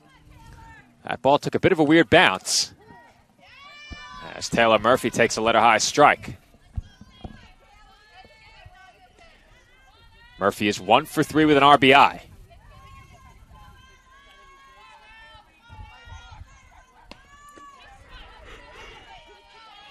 That misses for a ball.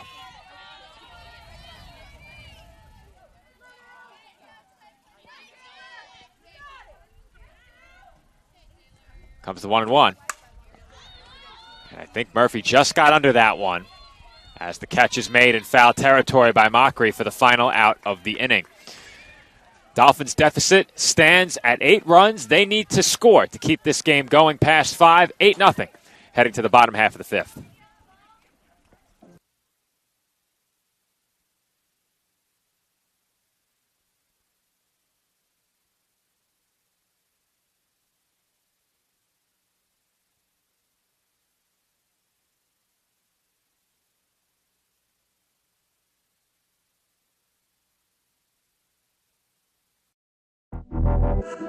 Champions know how to seize opportunities.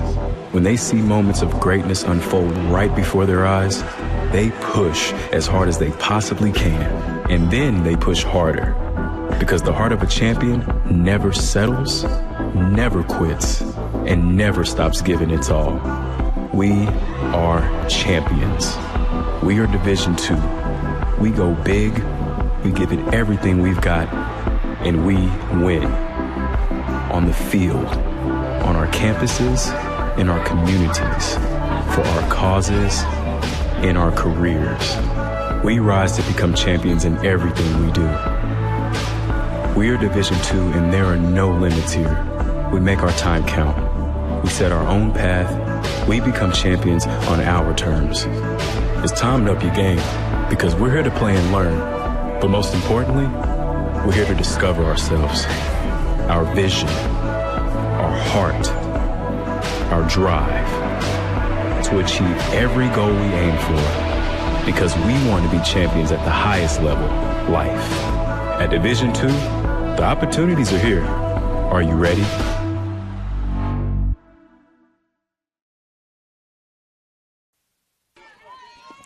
Home half of the 5th inning just getting started as Rianne Mayer swings and misses for strike 2.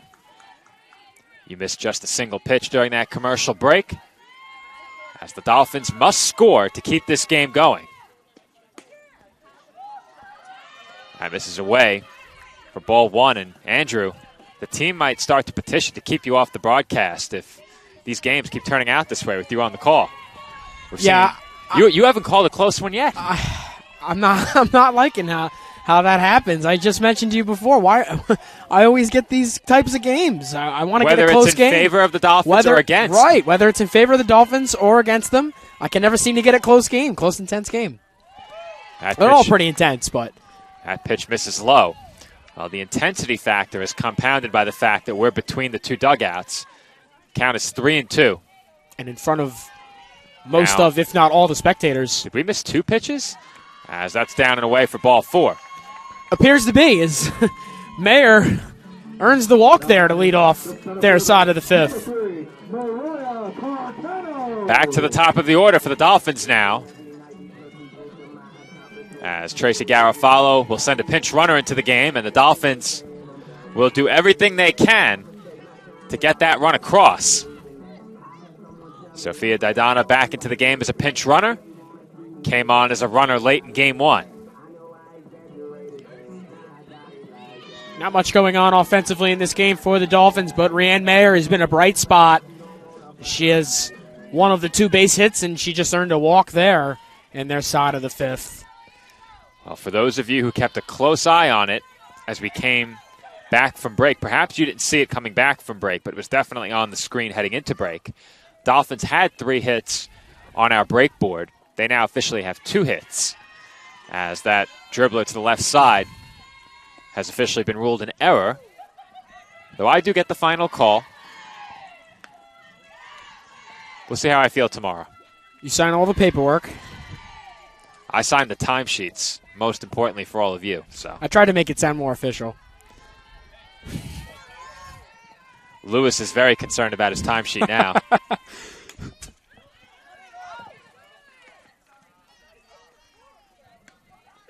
That was some flinch in the Dolphins' dugout for a ball that was nowhere near. You didn't see it, did you? I didn't. Juliana Critello was taking cover in the dugout there. CSI assistant coach. The ball got caught up in the backstop and rolled back onto the field. Maybe I shouldn't feel so embarrassed. Perhaps not, as that's line foul. And the count remains 0-2 on Carcano. You won't have to worry about it at baseball. Though, who knows when we're calling a baseball game. Won't we? I'm not so sure about that. Well, I'll tell you, we've gotten a foul ball in the window before. The first one broke our equipment. The second one I caught. And the Dolphins' second batter of the inning is on with a base hit. Unless Lewis wants to give that an error, too. Nah, I thought that went off Taylor Murphy. It is not an error. that was completely sarcastic. It definitely was. You didn't take it that way. You were starting to engage the conversation. I had to make sure I stopped you. But we'll get another look at it nonetheless. Soft grounder toward the middle. Good effort at second by Murphy, but that's a tough play. Yeah. That is certainly not routine. No. She dove. Some would say that a backhand is not routine either, some being me. Just saying. 2 on for the Dolphins, nobody out. Anissa Acosta will be the batter, as once again we have a conference in the circle here. Despite the score, this is the 3rd time coaching staff has come out to speak to their pitcher in the circle for American International, and they want to make sure they're staying 100%. Keep in mind, the Yellow Jackets are looking to snap a losing streak as well.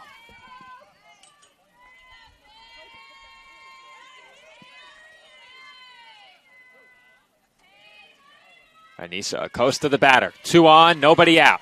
Dolphins looking to keep this game going. And Acosta looks at a strike.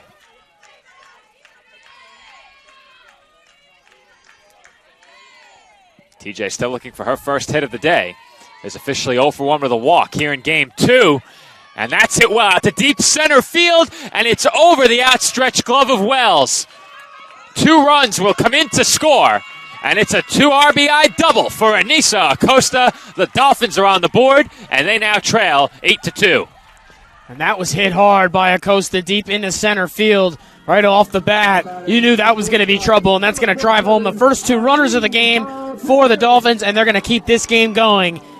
Score now 8-2 in the bottom of the 5th. Still nobody out for the Dolphins as well. Commentators jinx, perhaps, Andrew. We talked about before how you haven't called many close games.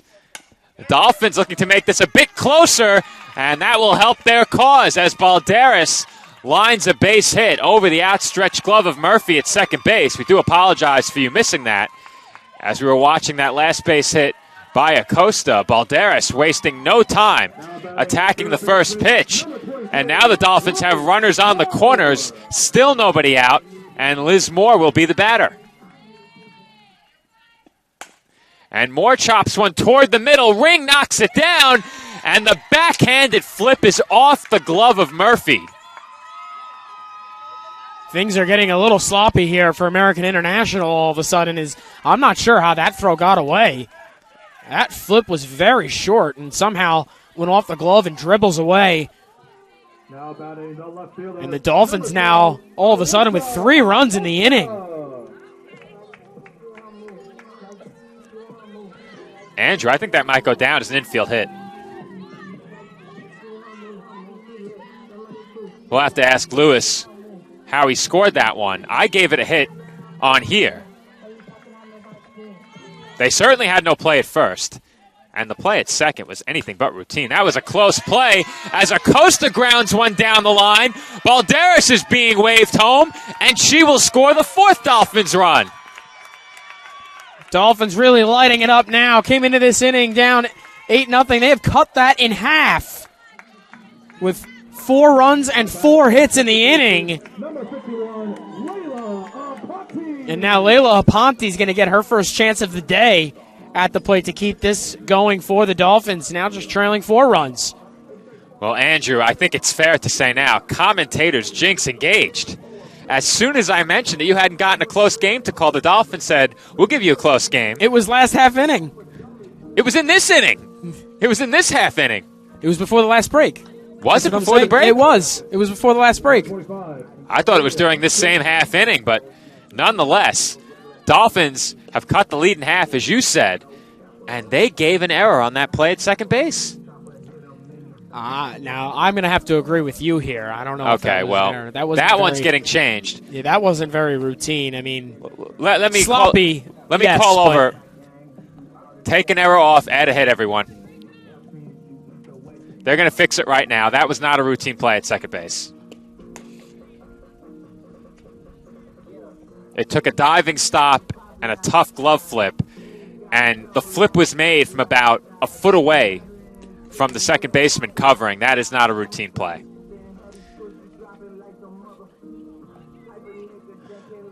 The inning is still going. The Dolphins have put Layla Aponte into the game to pinch hit. We'll see if she remains in the game. Julia Krigsman is now in the circle for the Yellow Jackets. Well, I have the numbers on Krigsman. She's thrown 14 in the third innings, allowed 22 hits, 14 runs, 10 of those earned. An ERA north of 4 as Aponte takes a strike. As for Aponte, she comes in 3 of 18 on the season. Does have a couple of RBIs, and she takes down and in for a ball.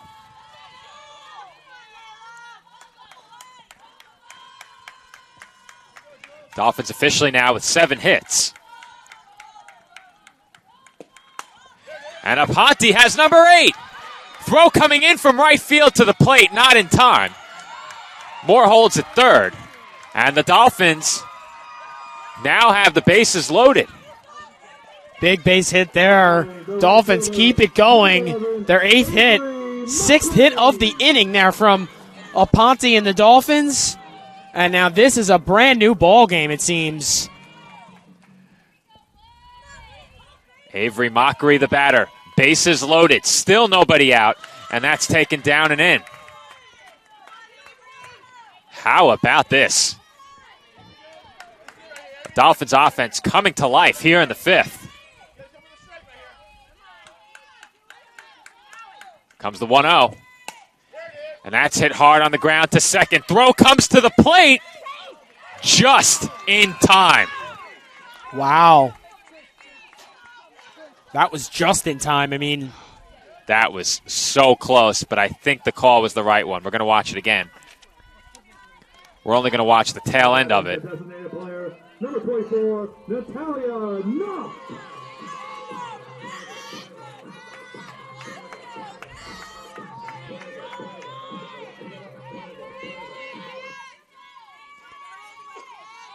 We'll have to cut back to live action if the ball is put in play. And the ball is put in play. It's hit deep to left center, and that is down for an extra base hit. Oh, boy. 2 runs will score, and the Dolphins have cut the lead down to 2. Mockery stopped at second, so that will go down as a 2 RBI single for Natalia Knopf. Make that 6 runs and 7 hits in the inning for the Dolphins. This is just unbelievable. Their offense is just shot out of a cannon here in their side of the 5th, making this a new ball game. Now just trailing by 2 runs and still with only 1 out in the inning. Here's a look at the tail end of that base hit. That ball carried all the way to the warning track in left center. Mockery was forced to stop at second off the bat. That appeared to be a sure extra base hit. But the Dolphins wisely staying conservative on the base paths.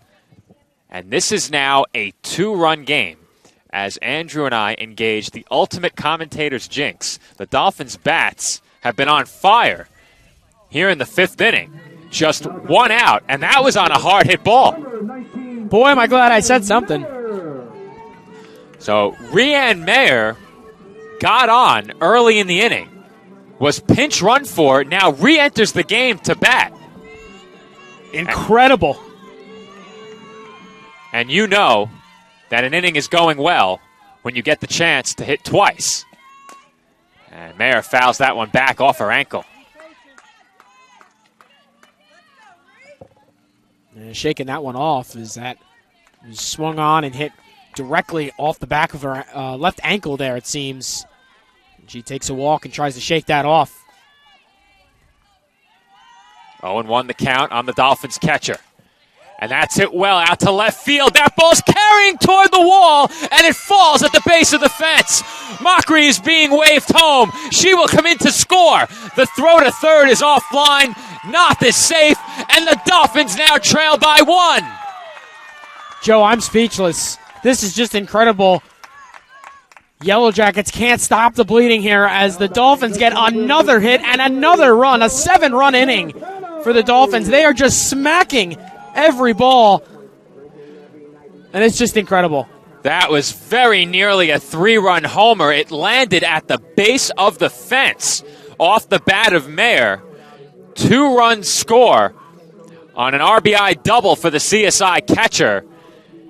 And the Dolphins dugout was energized following that hit. Tracy Garofalo was pumping them up halfway down the third base line. And we have another pitching change for the Yellow Jackets. And they have struggled for outs. Very easily, there could be no outs in this half inning.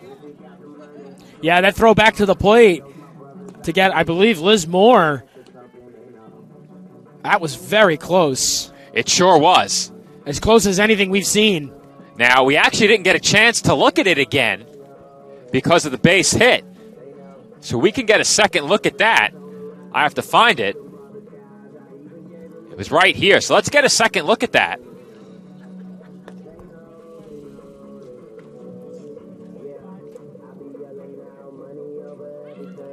It's the right call. Just in time. About a half a step.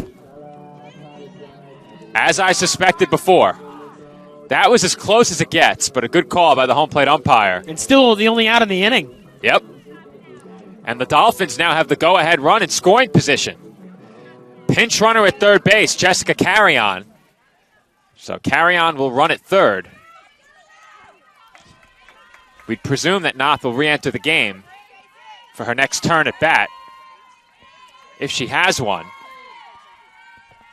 Infield in, everywhere except shortstop. At the plate is Mariah Carcano. She looks at ball one.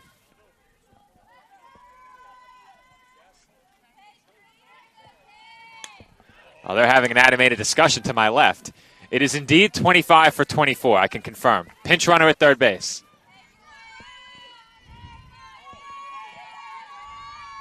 Lewis is befuddled. I don't know what's going on. Comes the 1-0. And that's up high.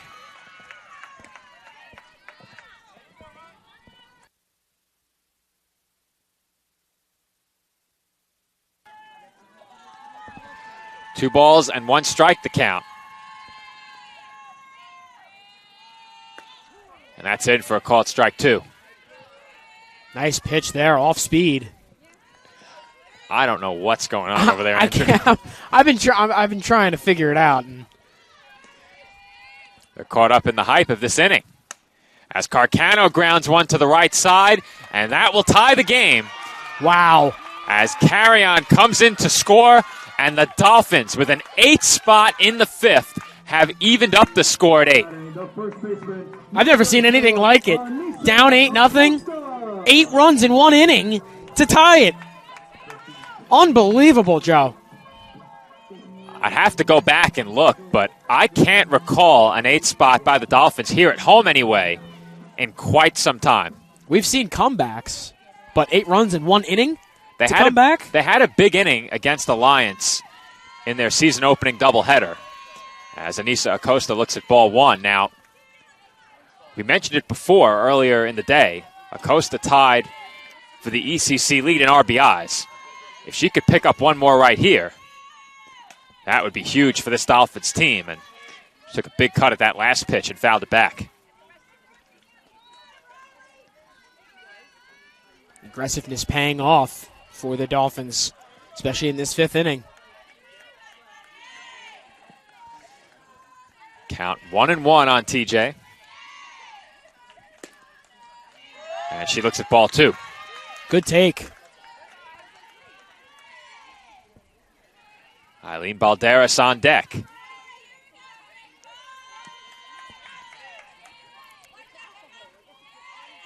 Two and one pitch on its way.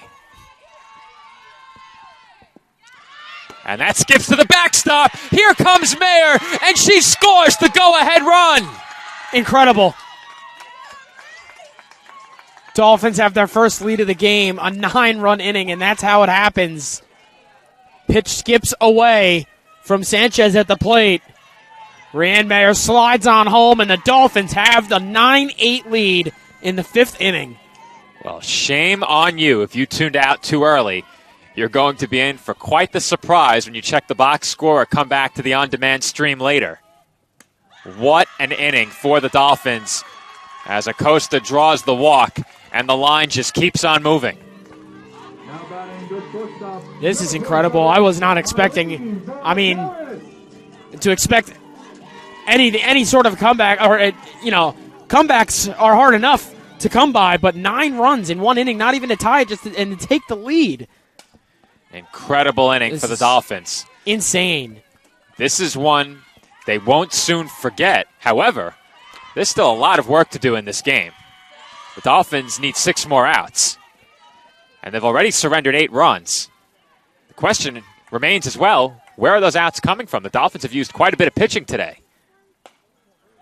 And Balderas takes inside. Dolphins have used, in this game, Acosta, Miramontes, and Frenza. They have not used Kelsey Strayer today. And they have at least 2 or 3 other capable pitchers on this team. So there are options. The question is, where do they turn? As Balderas hits one well out to straightaway center. And the catch is made just shy of the warning track by Wells. As The Yellow Jackets finally record the last out here in the 6th inning, but not before the Dolphins score 9 times. They trailed 8-0 and now lead 9-8 heading to the 6th.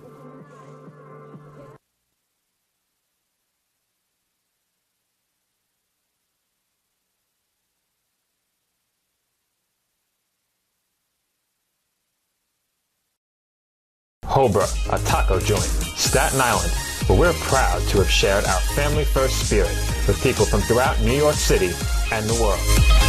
With indoor dining available both at the bar and on the floor. Or step outside for additional seating and an outdoor bar. Serving beer that's crisp, ice cold, and worthy of a day at the beach. Cocktails that explode with flavor. And great food made with the freshest and healthiest ingredients available. Events feature food and drink specials, live music, and the best of Staten Island nightlife. Your CSI Student ID saves you 10% on your dining order at Hobra. Visit us at 412 Forest Avenue, Staten Island.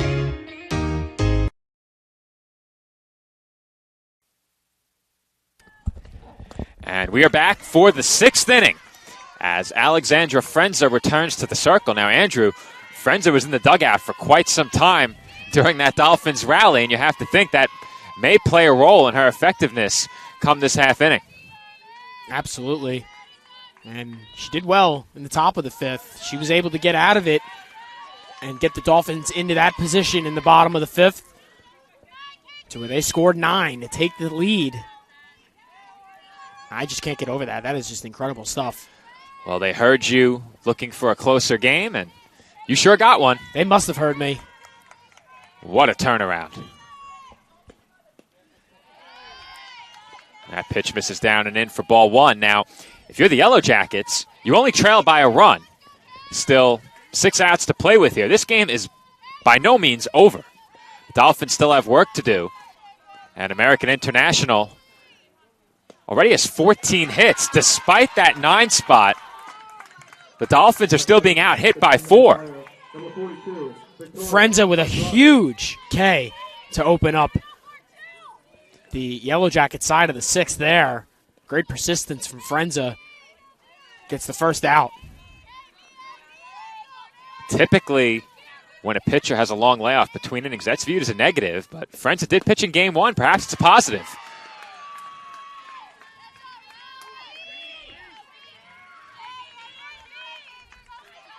Now, was that first pitch a ball or a strike, Andrew? Strike. Thought so, okay. And there's strike 2, and Frenza seems to have a little extra on these pitches.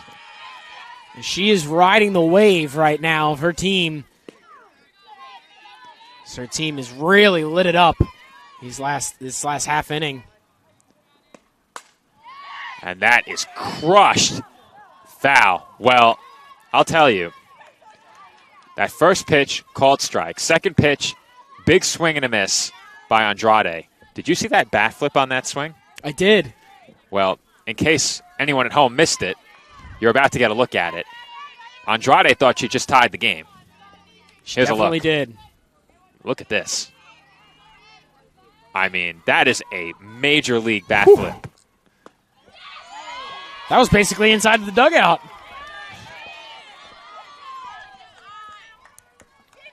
And that was well foul. It wasn't that close. It wasn't that close. I didn't really think for a second that was going to be a home run. Well, clearly. That nearly gets the coaching staff of the Dolphins, everybody ducking out of the way. They need to sit a little bit closer to the fence. Move up just a little bit. 1 ball and 2 strikes, the count on Andrade. And that's it out to shallow right center. And that's down for a base hit. Well, back and forth we go as Andrade stays hot for American International picks up another hit with one out, gets the single. And that brings up Jimenez with one on, one out. And let's see if the Yellow Jackets have an answer to that onslaught the Dolphins had. Pinch runner incoming for the Yellow Jackets. Sarah Falcone will come in to run for Andrade over at first base.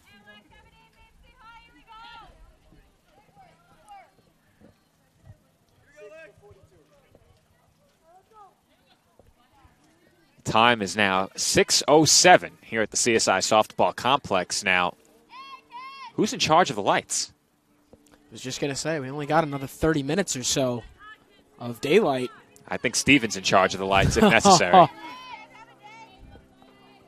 I was told the lights at baseball don't work, as that's hit out to center, and the catch is made. That's inconvenient, to say the least. We've had some start times moved up as a result, and they are working to move up some additional start times over at baseball to combat that issue.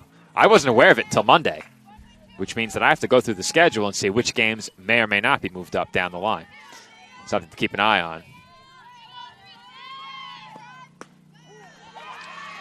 That pitch is in for a called strike. Leah Twyman, the batter.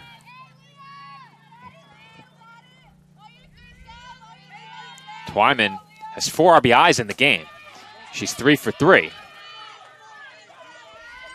And she's quickly in a 2-strike hole here. Once again, great job by Frenza so far coming out of the dugout. You alluded to it in the beginning of the inning. She sat for a while, and usually that's not a great thing, but other than the one base hit, she's come out here and done quite a good job as this is popped high in the air. And Moore drops it. Oh, and that's a crucial drop. She had that in her glove. She sure did. Wow. I don't know if Moore was not in the range of our camera. The ball was dropped in foul territory. And with a batter that has already homered at the plate, you do not want to give her extra swings. That's hit on the ground to second. And Aponte flips the short way to Balderas covering.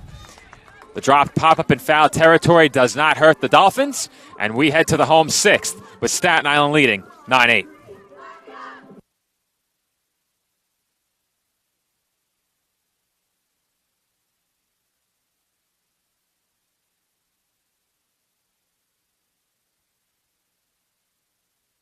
Kettle Black on Staten Island, a top 5 wing joint in America by Food and Wine magazine. Serving daily lunch and dinner at the bar or on the floor. Perfect for family and group parties with top shelf drink and delicious food. From great times with good friends. Live sports and watch parties. To Staten Island's hottest nightlife. The Kettle Black features live music and DJs weekly. The Kettle Black features daily and nightly food and drink specials. The best Staten Island has to offer is at the Kettle Black.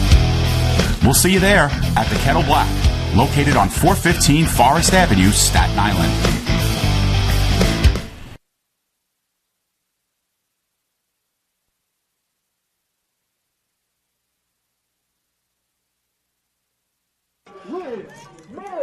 Home half of the 6th inning about to get underway from the CSI Softball Complex.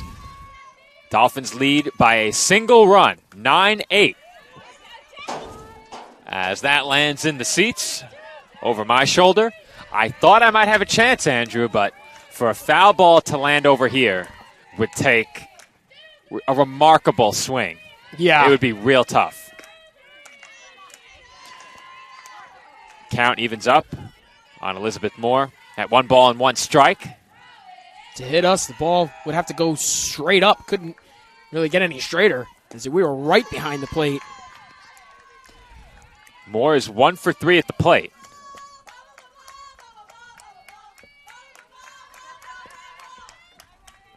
Lewis just signaled a change to me. I didn't catch it, as that's grounded foul. Let's go to the play-by-play. Change at shortstop.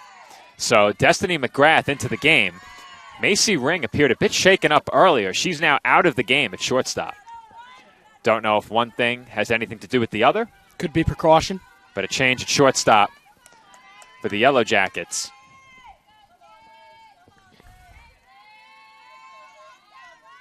Comes the pitch to Moore.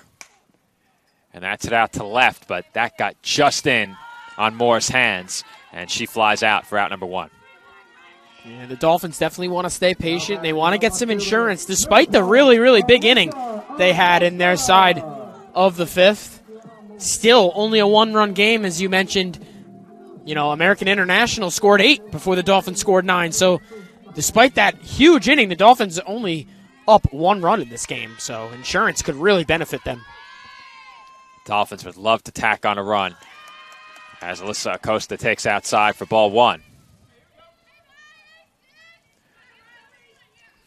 Acosta in the game, 2 for 3 with an RBI. Scored a run as well.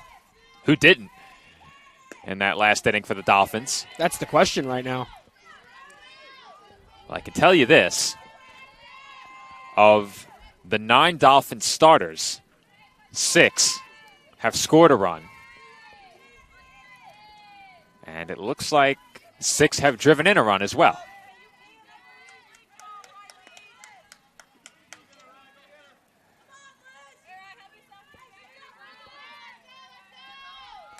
Layla Aponte on deck. Going to get her second at-bat of the day. She was part of that big scoring inning back in the 5th. That's sliced foul.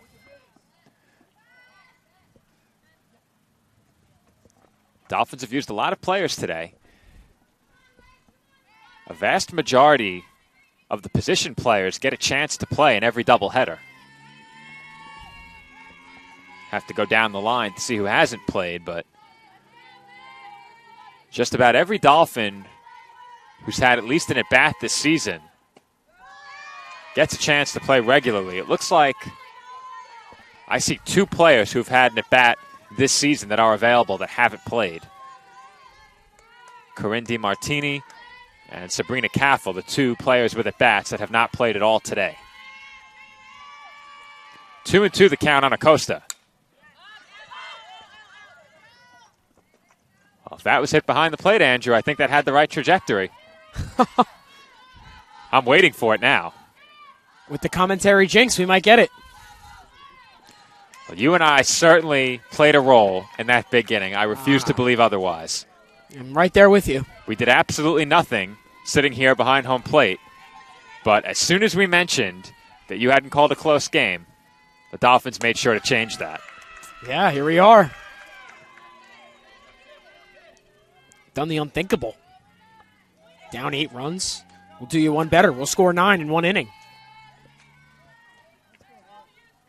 Undoubtedly the biggest inning of the season for the Dolphins thus far. Have not scored 9 in an inning any other time this year. And that's lofted down the left field line. Foul ball. That looked like it landed on the line from here. That was funny because if you saw Tracy Garofalo down the left field line, she tried to sell it like it was fair, knew it was foul, and when the umpire called it foul, she nodded. But she tried to sell it. So the count remains full at 3-2. I bought it. I reset the count.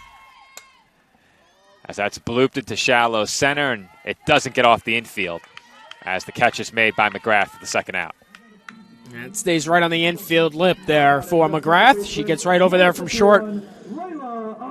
2 down for the Dolphins in their side of the 6th. That brings Layla Aponte to the plate for the second time in this game. 2 out, base is empty. Dolphins were looking for some insurance here in this half inning.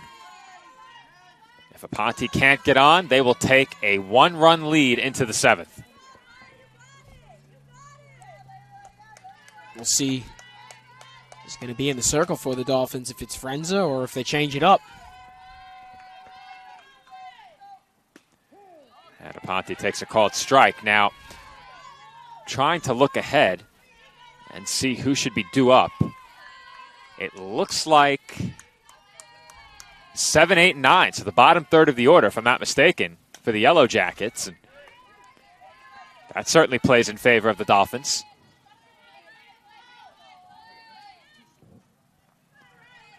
One and two the count now on the Dolphins' second baseman. Lewis has indeed confirmed. 7-8-9 due up. As that's chopped over to short. McGrath has it. Throw to first in time. And the Dolphins go down in order in the sixth. CSI 3 outs away from a sweep. They lead by 1. Our score, 9-8, headed to the 7th.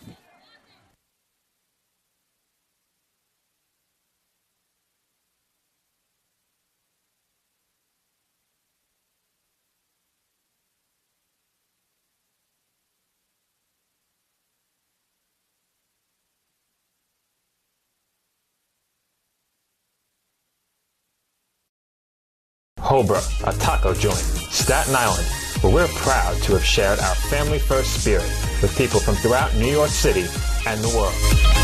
With indoor dining available both at the bar and on the floor.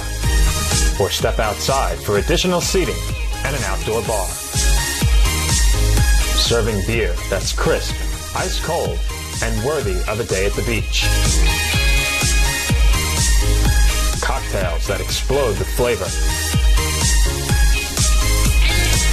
And great food made with the freshest and healthiest ingredients available. Events feature food and drink specials, live music, and the best of Staten Island nightlife. Your CSI Student ID saves you 10% on your dine-in order at Hobra. Visit us at 412 Forest Avenue, Staten Island.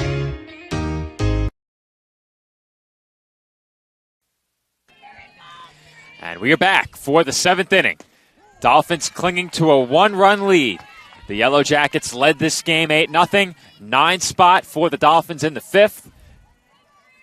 And our score remains 9-8 with American International down to their final 3 outs. As we mentioned, 7-8-9 due up. At the plate now is Samantha Sanchez, the Yellow Jackets catcher. She's 1 for 3 and is ahead in the count here, 2 balls and 1 strike. And it's very quickly 3-1. Dolphins keeping their confidence in Frenza to try and close this one out. Up a run as she's out there in the circle once again, but behind in the count 3-1. Is there action in the Dolphins bullpen? That's the question. Question number 2 is who's available to pitch if the Dolphins did want to make a change.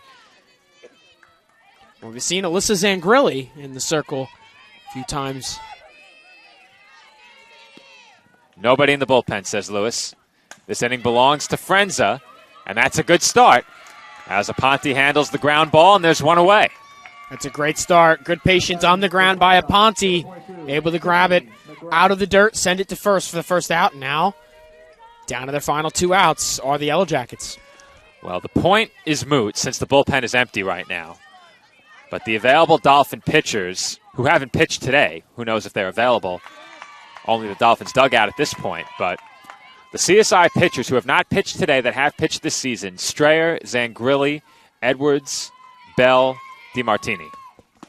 So there are options, but right now, Frenza is trying to show the bench there's no need for those options. She's quickly ahead, 0-2 on Destiny McGrath. That's fouled straight back. Andrew did not flinch. I did a very good job there.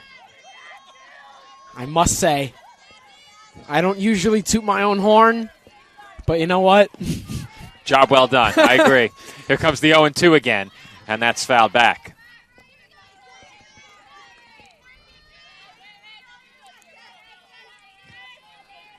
Tracy Garofalo picked up win number 300 earlier today. Dolphins are 2 outs away from her earning number 301 as that misses outside for ball 1. The Dolphins won their 5th game of the season earlier. Look to get a win streak started.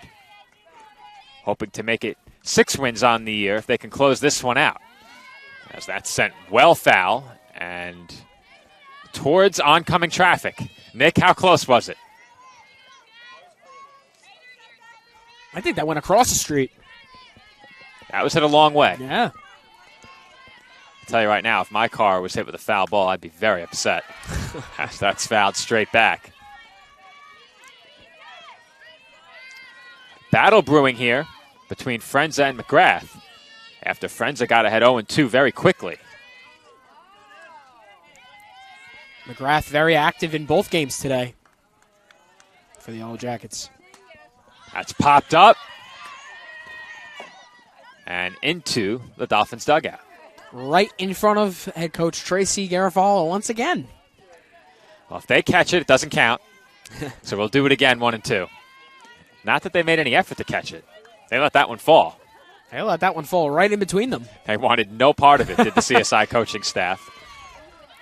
I wouldn't want to try and catch anything barehanded in this weather either. It's getting cold. And that's blooped into shallow left, but Acosta makes the basket catch on the run for the second out. Good hustle by Acosta running up from left, as that was a shallow hit, and she reaches down, like you said, with the scoop. And now Yellow Jackets with just 1 out left. Dolphins 1 out away from completing an improbable come-from-behind win. Dolphins have scored all of their runs in 2 innings today. 4 in Game 1 in a single inning, 9 in Game 2 in a single inning. And now they're 2 strikes away from a victory. Make it 1. Sometimes that's all it takes. Just a really, really good run in a big inning. That's what it took for the Dolphins today. And the 0-2 is swung on and missed for strike 3, and the Dolphins have done it. They secure the win as they trailed 8-0, scored 9 in the 5th, and that was enough as CSI wins it 9-8. What persistence, Joe, in that game for the Dolphins. And, you know, we saw similar in the first game. They didn't fall behind, of course, 8-0 in the first game, but they had all 4 of their runs in that first game in the 4th inning. It took just that one big inning with a big run in this game.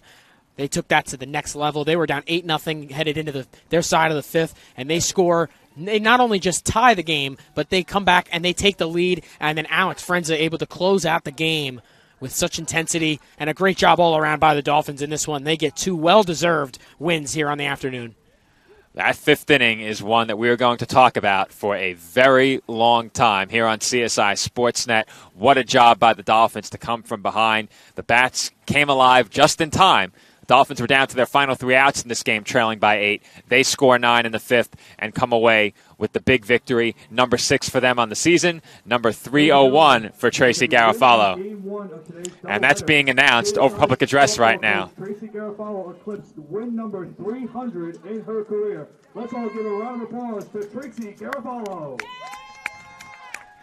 So Tracy and her team huddled out in left field right now as it was announced over public address that Tracy Garofalo did pick up win number 300 earlier today in Game 1, number 301 here in Game 2. And this one has to feel good for this Dolphins team. We've said it already many times. The Dolphins with a huge inning in the 5th, and that was enough. How about the final line in this game? Let's take a look at the final line. Here you'll see it. For the Dolphins, 9 runs, 10 hits, 2 errors. The Yellow Jackets collect 15 hits and lose the game. You don't see that very often.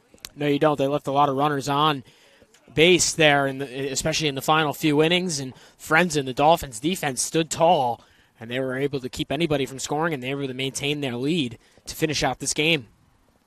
So a very entertaining doubleheader today, a pair of 1-run games, perhaps the best pair of games we've covered here on Sportsnet all season thus far. And Andrew, you got a close one. The Dolphins get a win. They pick up 2 wins on the day. Perfect. They send the fans home happy here at the CSI Softball Complex. The Dolphins now 6-14 on the year. The Yellow Jackets now 2-12. For CSI Softball, a busy week continues. This doubleheader was originally scheduled for tomorrow. It was moved up to avoid the rain. There is rain in the forecast Thursday, Friday, and Saturday. The Dolphins are scheduled to play here on both Saturday and Sunday. Right now, it looks like Saturday is in dire jeopardy. Those are conference games. Those have to be played. Those could potentially be moved to Sunday if they decide to do that. They may move the games further down the line later in the season, but Deauville will likely need an answer because they're making a trip here to play the Dolphins. That's quite the bus ride, about 8 hours. So a decision has to be made on those games. We'll probably find out what's going on Saturday, tomorrow. So we'll have that information posted to csidolphins.com tomorrow. Stay tuned to our official website for all scheduling updates. As for Andrew and I, we do expect to be on the call for some form of athletic competition this weekend. Baseball is scheduled for Saturday. It looks like that's getting moved to Sunday. As for softball, they are scheduled to play Bloomfield College here on Sunday. Not sure who's going to be on the call for that one yet. We think perhaps Andrew will figure it out. A lot to be decided as the weekend approaches. But for the Dolphins, they will head into the weekend coming off a pair of victories. Huge day for CSI, huge day for their head coach and for this team. And with that, we will sign off here on the ECC Network. This has been Joe Foreman alongside Andrew Rotundo. And from all of us here at the College of Staten Island, we thank you for watching. Our final score here in Game 2, 9-8 Staten Island. Our final score in Game 1, 4-3 Staten Island. Sweep for the Dolphins. They take both wins in today's doubleheader.